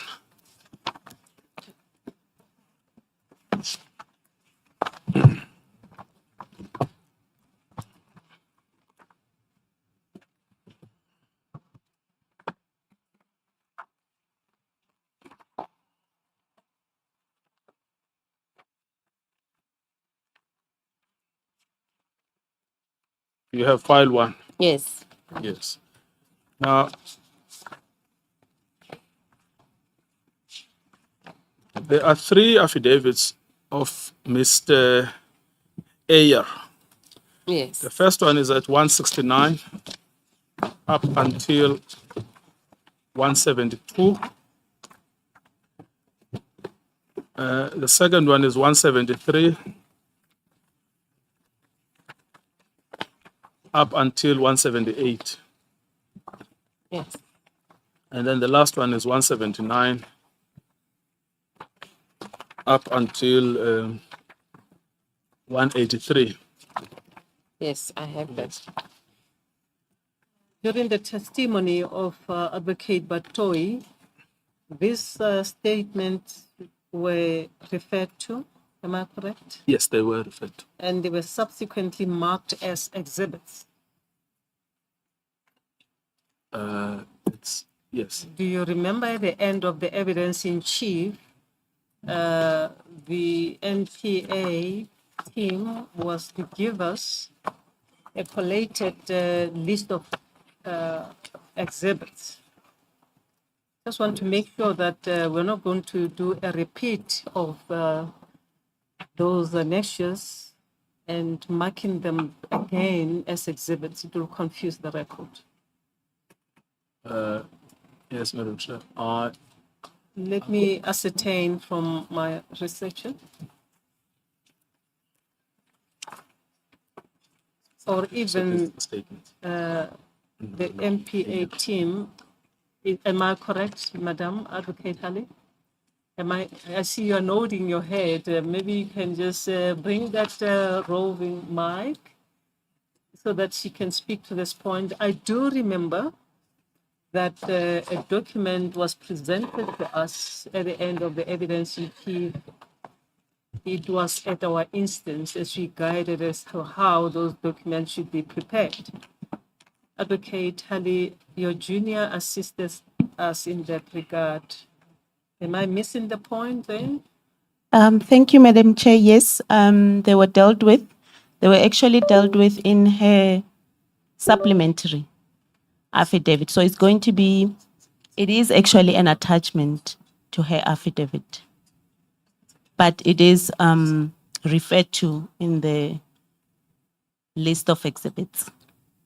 And that list of exhibits, which I remember you presented it. That's correct. We should all be having those exhibits, and you should pick from those exhibits and do the numbering properly. That's correct. That's correct, Madam Chair. Advocate Goitobi Ramukhale, you should confer with her to make sure that you pick from where she ended. You can refer to the document because we already have it. We will name it here in our notes because we do have that list. Somebody should produce it to us. Our researchers over there, you can assist us. We will not name it as an exhibit because it's already named, but I do remember that these three documents appeared somewhere and were named. For progress, I think you can proceed as long as you remember that. Yes. Mr. Ramukhale, I suppose for the benefit of the NPA team, tells me that these statements are not in the list of exhibits. They are not in the list. Yes. But they appear in the third volume. Yes, they are in Advocate Batoy's affidavit as Yes. annexures, but they have As not been annexures. included yet. I'm sure they will include them in due course. Please. Madam Chair, as I said, yes, they are part of Advocate Batoy's supplementary affidavit. They are attached to her affidavit. So that which was not on record already is in the list of exhibits and with reference numbers where in the record that the document will be found. So the statements of Colonel Aya are attached to the affidavit of Advocate Batoy. Was evidence tendered during her evidence in chief about those statements? That's correct. Yes. Yes. Those statements were part of the NJs, NJ 1, 2, 3, 4, and 5. And because there was a mishap, some of the pages were missing, some of the last pages were missing. That had to be corrected. In correcting such, a supplementary was then filed. My question is, was evidence tendered by Advocate Batoy in relation to those statements by Colonel Aya?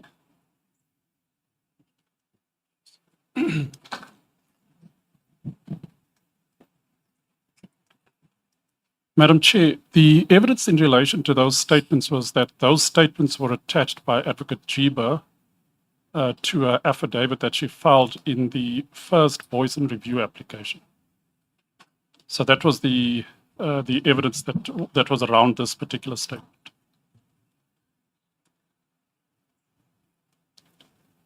I thought that the fact that they were referred to and they were marked, if my recollection is correct, and what needed to follow was for you to then collate them and name them as exhibits in that list.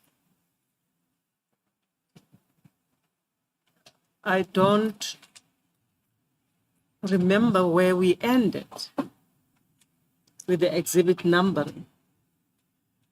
I understand, Madam Chair. The understanding was that on her affidavit, it stands as it is with its annexures. And then everything that she referred to in her affidavit, which is not attached as an annexure, goes to the list of of exhibits. So the list of exhibits will contain documents that she spoke to in her evidence, refers to in her affidavit, and some of the letters that were exchanged between her office and the minister's office and Advocate Chauke. Some of those annexures weren't part of her affidavit. So all those are referred to in the list of exhibits. But all that her affidavit came with are attached to her respective affidavits. The founding, the first, and the second supplementary affidavit. Yes, that's not my understanding of how we directed. And someone has to correct me. My understanding was that we will have a list of exhibits, the annexures as attached to the papers will then be named sequentially as exhibit 1, 2, 3. You say annexure what is exhibit what, so that we don't find ourselves repeating as we may be repeating now. That's why I was raising the point that if those annexures were named, we talked about naming of those documents as exhibits, so that we have at least a list of those annexures now named as exhibits. Then we could go back in our list and say, this very document, Colonel Ayer's statements, 3 statements, were they named? That's where I come from. Thank you, Madam Chair. I will upload them Do you on the remember list. Yes, I remember. I just had it, I think, the other way. But I will. It shouldn't be difficult. I will put all her annexures on the list. Yes, thank you. Thank you.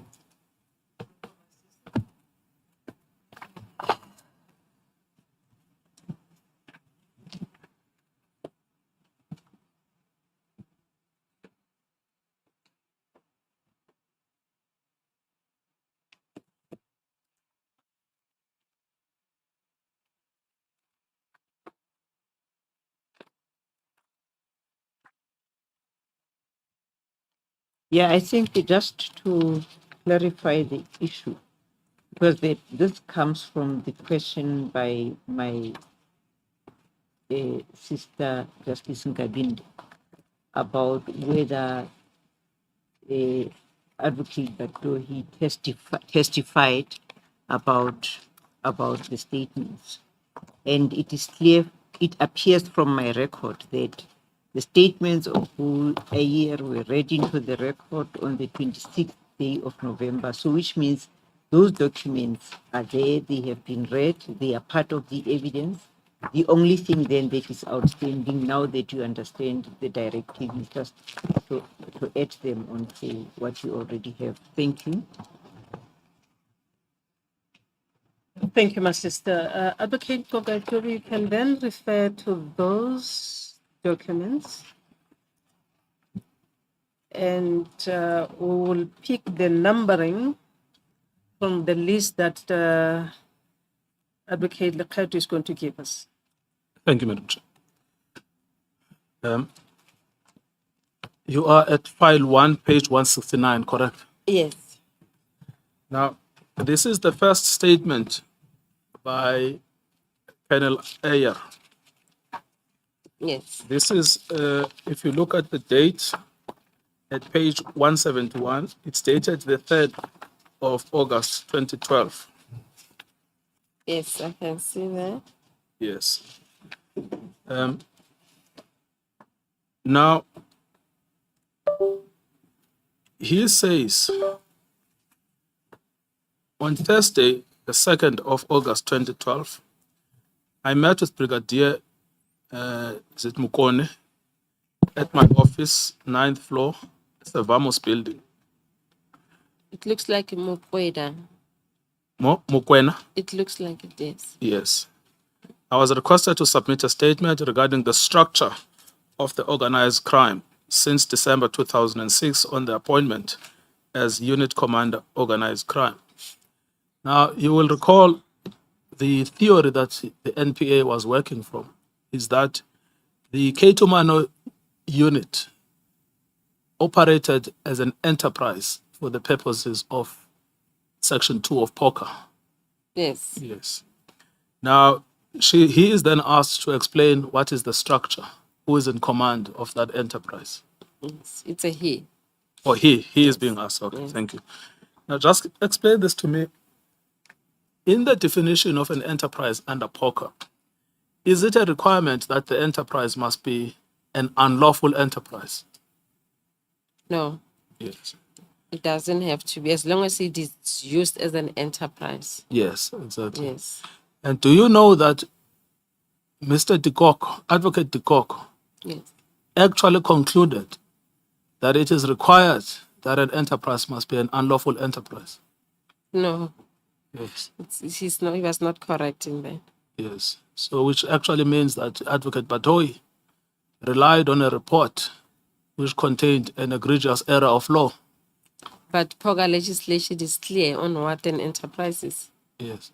But it does mean that Advocate Batoyi did not satisfy herself about the basic terms of POCA. That's what it means, yes. Yes. Now, this is what he then explains. Shortly thereafter, in January 2007, the Serious and Violent Crimes Unit closed the National Commissioner. Only 14 members from Serious and Violent Crimes were restructured into the Durban Organized Crime. In terms of organized crime mandate, the Serious and Violent Crime Investigation became the mandate organized crime. I was informed that the then director, J.W. Boysen, was appointed as Provincial Commander of Organized Crime in KZN in February 2007. So from February 2007, he is supposed to leave Ketumano and go to the province. Provincial office, yes. All 4 unit commanders of organized crime had to report to the then director, Boysen, directly in KZN.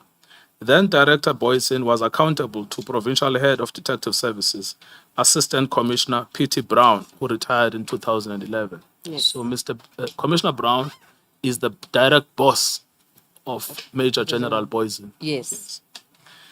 As a unit commander of Durban Organized Crime, holding the rank of Senior Superintendent, I had 3 superintendents who had to report to me and were accountable to me as section commanders, namely Superintendent T.T. Dube, Support Administration, Superintendent W. Olivier, in charge of Serious and Violent Crime Section, the other Superintendent, Gat Leroux, in charge of Drug, Firearms, Vehicles, and Gold Diamond. Between these 2 section commanders, W.C. Olivier and Gat Leroux, all operations conducted under their supervision. Under the command of Superintendent Olivier, he had 3 captains accountable to him, and then he names them. You can ignore the rest of that. And then he says in the last paragraph, shortly thereafter, problems started to surface with Serious and Violent Crime Section. After an inspection conducted by then Director Nchinga of the Hawks of the National Organized Crime Office, in her inspection report, she wanted to know why the unit was split into 2. Her instructions was that all members must report to one office, namely 136 Victoria Embankment, where my offices had been. I tried to explain to Superintendent Olivier, who was not too happy regarding the decision. I am fully aware that Superintendent Olivier was close to the then director, J.W. Boysen. I told Superintendent Olivier, a measure has taken place on the instruction of National Office. Superintendent Olivier changed his attitude towards me. Now you will recall that Superintendent Olivier is meant to report to Colonel Ayer. Yes. Yes. But he says, I told him he must report to me, but he's not happy with that. Yes. Yes. I noticed that Superintendent Oliver reports all incidents directly to the then director, J.W. Boyson. Yes. So he's skipping the actual line of command to Mr. Boyson. Yes. I was merely informed afterwards or long after any shooting incident had taken place in his section. Almost every week, the Cato Manor offices were visited by the then director, J.W. Boyson, without me being informed. So even though he is at province, Yes. he is constantly in the office and people reporting directly to him. At Catamana. At Cato Manor, sorry, yes. Yes. Now, I kept telling him to register all operations or raids on the CAS system, but nothing of that nature, of that happened. Now, I found this a very peculiar part when I was reading this statement. Apart from this issue that they were reporting to Mr. Boyson, Yes. to Major General Boyson, why were they not registering cases on the CAS system? They conduct an operation, but they don't register on the CAS system. Yes. Can you explain what, could be the explanation behind the police doing a raid or an operation and then not registering it on the CAS system? It is clear from the evidence of witnesses that they were just seeking people, apprehending them, shooting and killing them. Yes. Because if they were conducting proper legal processes, they would have been recorded in all the records of the police as the system requires. So it shows. But then he says, I told Mr. Oliver to report, but he refused. Yes. Then let us see what he says was the basis for the refusal. Yes. He says, he started frustrating me as unit commander. It is clear that Superintendent Oliver was acting on own accord. He was forming his own unit at Ketuman and had the backing of then director J.W. Boyson, who constantly visited the Ketumano office. So Yes. it's clear that what he is saying is, well, instead of reporting to me, they report to Mr. Boyson. Yes. I give him an instruction, he ignores it because he's got the support of Mr. Boyson. Yes. Then he continues, the trouble started to surface when I noticed strange faces and members alleging to be members of Durban Organized Crime Unit at Ketumano offices. Some of these members and reservists claimed to be members of the Durban Organized Crime Unit. I had no indication who these members, e.g. Captain Eva, reported to Ketumano without any written document. Members like Sergeant Padayache, Warrant Officer Ganes, many moved within the unit without my permission. These members started to behave as they felt and became hostile towards me. Information was that all these members are only accountable to the then director Boyson. I had no support from the director Boyson. So again, this is the same thing. People who are not even part of the serious and violent crime unit Yes. are coming into the unit. He is not informed, but they report to Mr. Boyson. Yes, even Mr. Danikas, in his statement, he started by saying he was a reservist at the Katomana unit. He was recruited by Major General Boysen, who made sure he gets into the Katomana unit and gave him all the documentation, blue lights for the car, all the equipment that he needed to be a member, and he worked with them, but through Major General Boysen. Yes. Now, then it continues, when I eventually informed them we cannot run two offices, and I served those members with notices to move them from Cato Manor offices, that is when the aggression and anger surfaced. All of them ran to the then director, J.W. Boyson, office at Province. Then Director Boyson came down on me heavily.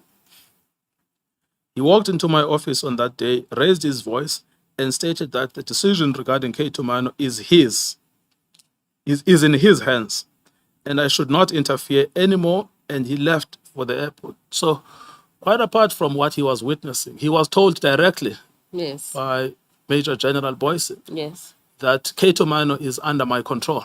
Yes. That's what he's saying. Yes. It was very clear that I was not in command of the Cato Manor offices. I was shocked that since that day, Superintendent Oliver operated on his own. They did not report to me. I was victimized. My son was attacked in school. That doesn't seem to be relevant. And he's talking about the cell phone. That is also not relevant. If you go to the following page, Yes. he again continues on this line of the control, that the de facto control of the unit was under Mr. Boysen. Yes. The section under Lieutenant Colonel Olivier started to call themselves the Ketomano Organized Crime Unit. State resources, emails, and financial were sent directly to the then director, J.W. Boysen. Although I was the unit commander, I was not in control of them. I Yes. reported this to very senior officers. That did not help. Yes. So, I mean, you couldn't get clearer where a man says, I'm just here on paper, but all of these people work with Mr. Boysen. He's in control of them. Yes. Yes. The more I tried to act on the issue, the more I was victimized by the now Major General J.W. Boysen. He tried everything possible to suspend me and misused the departmental procedure to target me. He tried everything in his power to move me out of the unit. He recommended that I must be moved out from my post so that he could put someone he wants to run the unit. Then you skip two paragraphs and start with the paragraph that starts with "to this very day." Can you see that? Yes, I can see. And then skip everything there to the line that says "those members," and that will be 1, 2, 3, 4, 5, 6 from the bottom. Those members.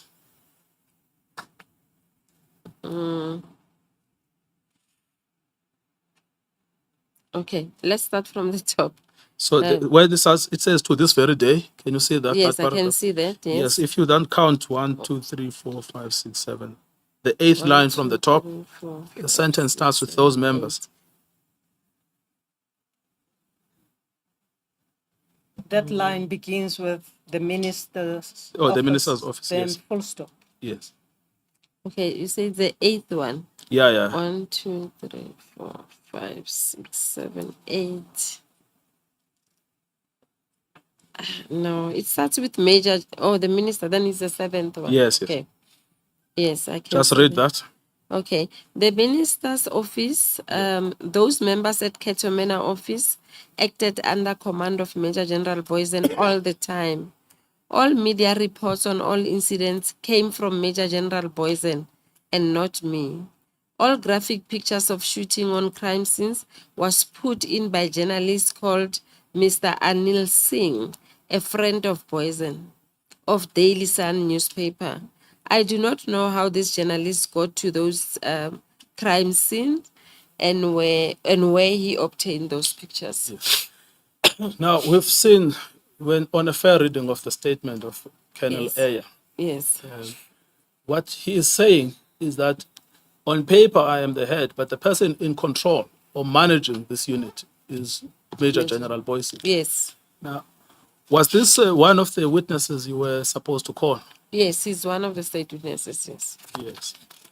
Because, I mean, it's also unclear why on earth would Major General Boysen be answering media queries of Ketomano when he's the provincial head? Yes, and goes to report, well, anyway, he reports to Commissioner Brown. He had to report to him, but my point is he reported everything showing intimate knowledge of the unit. You know, the report by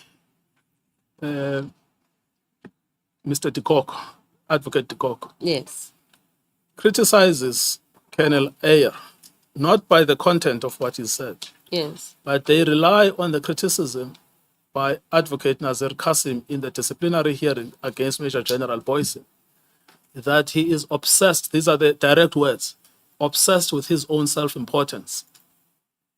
I mean, just hearing those words, are they fair when you just read what he's actually talking about? They are not even relevant Yes, to each other. yes. Yeah.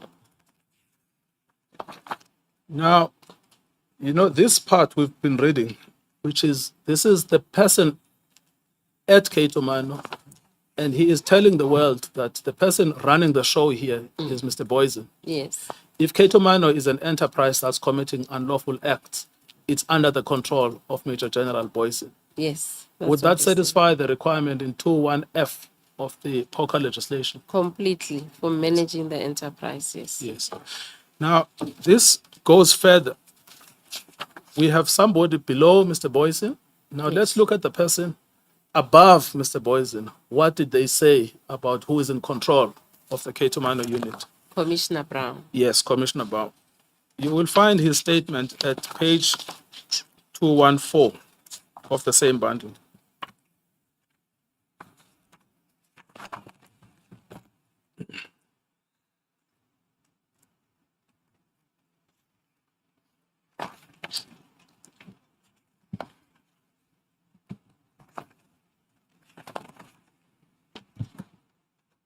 That's the first statement. He gave two statements. Yes. And then the second statement is at 219, which is called the supplementary statement. Yes, I can see it. Give me a second, please. Thank you, Madam.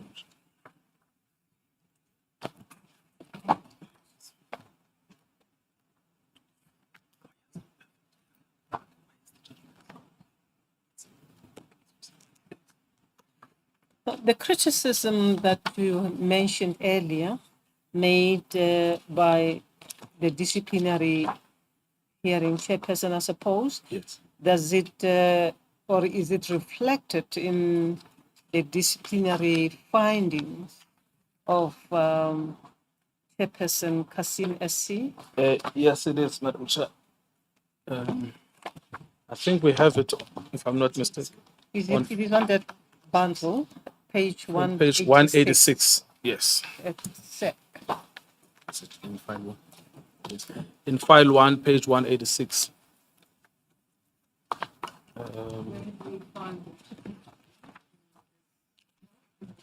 Find the criticism in this report that you say that the top team seems to have relied on when they criticized Colonel Aya. At paragraph 44, page 200.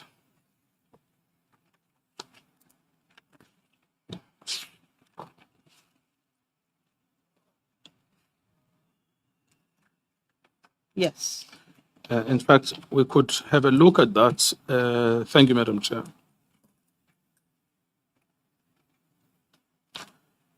We Because, can read it into the record. yes, It is telling. yes. It says in paragraph 44, I found Colonel Ayer to be a dismal witness in material respects. He is obsessed by the notion of his own importance. That's what I remembered. Those words struck me. Yes. And his entire testimony was permeated by his political acceptability and self-importance. I find him not to be the kind of professional policeman one would expect holding the rank he holds. His tenor of evidence, as I have indicated above, is one in which he emphasizes his own importance but lacking in conduct justifying any usefulness. I think those in charge of the SAPS ought to carefully consider Colonel Ayer's continuous role in the police force. In his quest for acceptance and self-importance, he was determined to tarnish Boysen's reputation and dignitas, irrespective of the cost to the overall interest of the police force. If in fact the employer party actually believed that it could establish a case against the employee based on the evidence of Colonel Ayer, this was a serious error of judgment and was still a strong indication that the employer sought to create a case where one did not exist. Then this is where it continues. Colonel Ayer's affidavit, we know the only affidavit that was before him was the affidavit we've just read. Yes. And other documentary communications he relies on is punctuated by inventive and occasionally pure hatred for Boysen. Now, I mean, is there anything there in that affidavit that shows any hatred towards Mr. Boysen? I did not see that. Yes. I mean, and is there anything that shows the desire on the part of Colonel Ayer to be politically acceptable? No. Yes. So this entire ruling is just a gratuitous insults against a witness who's actually doing his best that he could. It seems so. Yes. And then he says he is obsessed by the notion that there is a vendetta to have him killed to the extent that he is paranoid. I found no substance in this speculative realm of make-believe. Osander, a Greek philosopher, observed that envy is the pain of mind of which successful persons cause to their neighbors. This, I think, is the case with Colonel Ayer.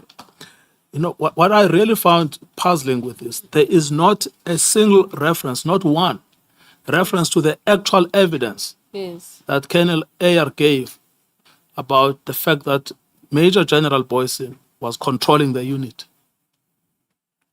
What has happened is that the writer of this document has degenerated himself into a personal attack against a witness. It seems so. Now, the strange thing is that these gratuitous statements that have no basis at all Yes. made their way into the report of the 4 panelists, which was then relied upon by Advocate Batohi. No one actually reading the underlying statement from Colonel Ayer. Yes. And even yesterday, there was an attempt to undermine Colonel Ayer's statements, even in this case, by the evidence leaders, without any reading of the actual statement. Yes. And its essence. Yes. Just then go to the de Kock's report and see how these remarks found their way in that report.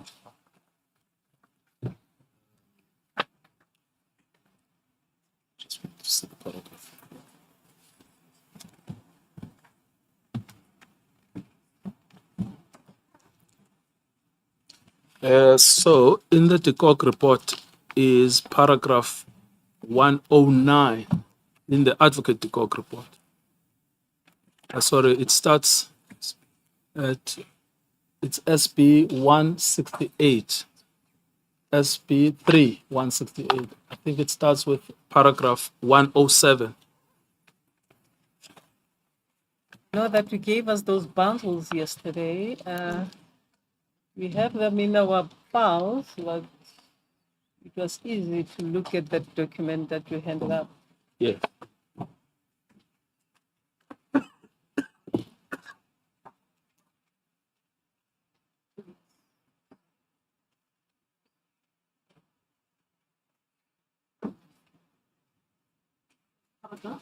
The first reference I could pick up is at paragraph 107. But the part I was talking about is paragraph 109 at page 35 of the report.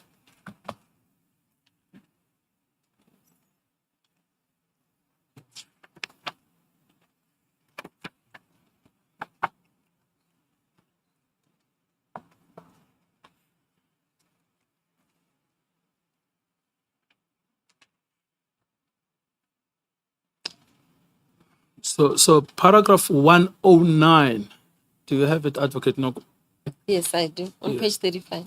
Yes. Yes. Now, this is where, you know, the power of a lie, you know, lies and repetition. Yes. This is where they just repeat the findings of Advocate Kasim without examining the underlying material. Yes. Yes. They say in paragraph 109, Ayer's credibility was questioned and he was discredited by Advocate Kasim SC in the Boysen internal disciplinary hearing. Advocate Nazir Kasim SC, the chairperson of the disciplinary hearing against Boysen, described Colonel Ayer, who testified before him, as a dismal witness in material respects, is obsessed by the notion of his own importance, and his entire testimony was permeated by his political acceptability and self-importance. And then you would expect, as a dispassionate reader, that they would explain why those allegations are correct. Yes. You then turn over the page, you don't find even an attempt to read the statement and then to say, well, is it gratuitous or is it fair to insult a witness like this? Yes. But look at what they say. They just say, in our view, a witness should be both credible and reliable. In our view, no reliance should be placed on the statements of Colonel Ayer. But you ask yourself why? Yeah, You don't find a reason. clearly.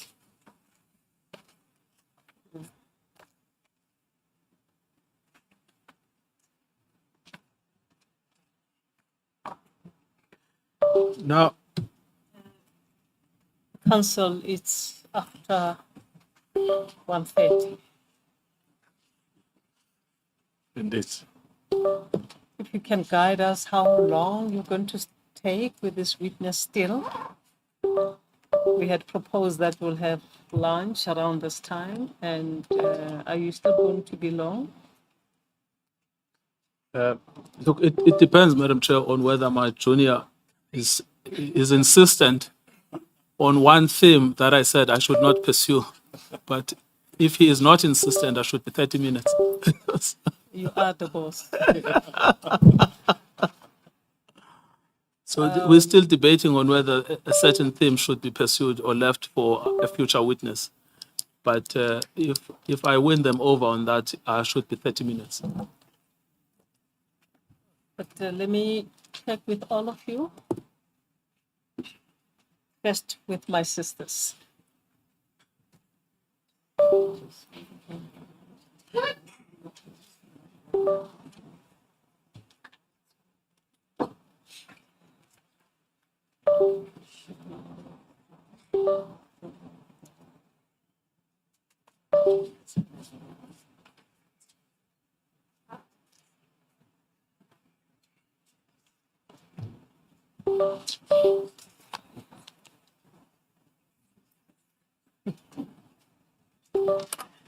Yes, thank you. Advocate, go ahead, Toby. I am guided by my sisters, and I think you'll find it also acceptable that we pause to have lunch until 2:15. When we reconvene, you'll utilize your 30 minutes.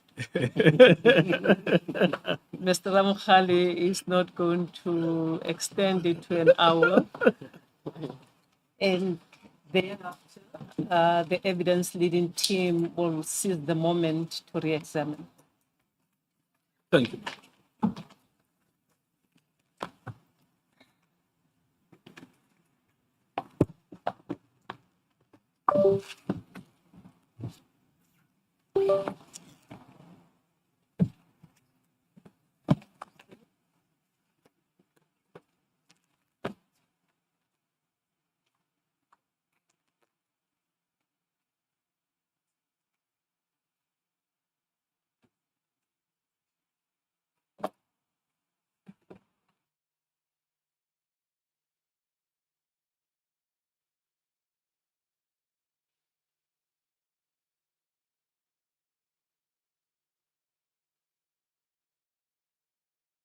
Let's have a lunch break until, say, 2:15, and you will utilize your 30 minutes, and the evidence leading team will use whatever time.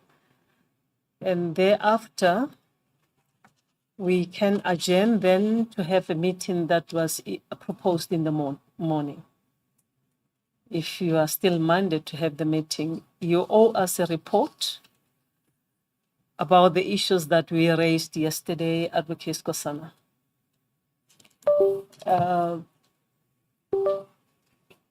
Yes, thank you. Until 2:15, we adjourn.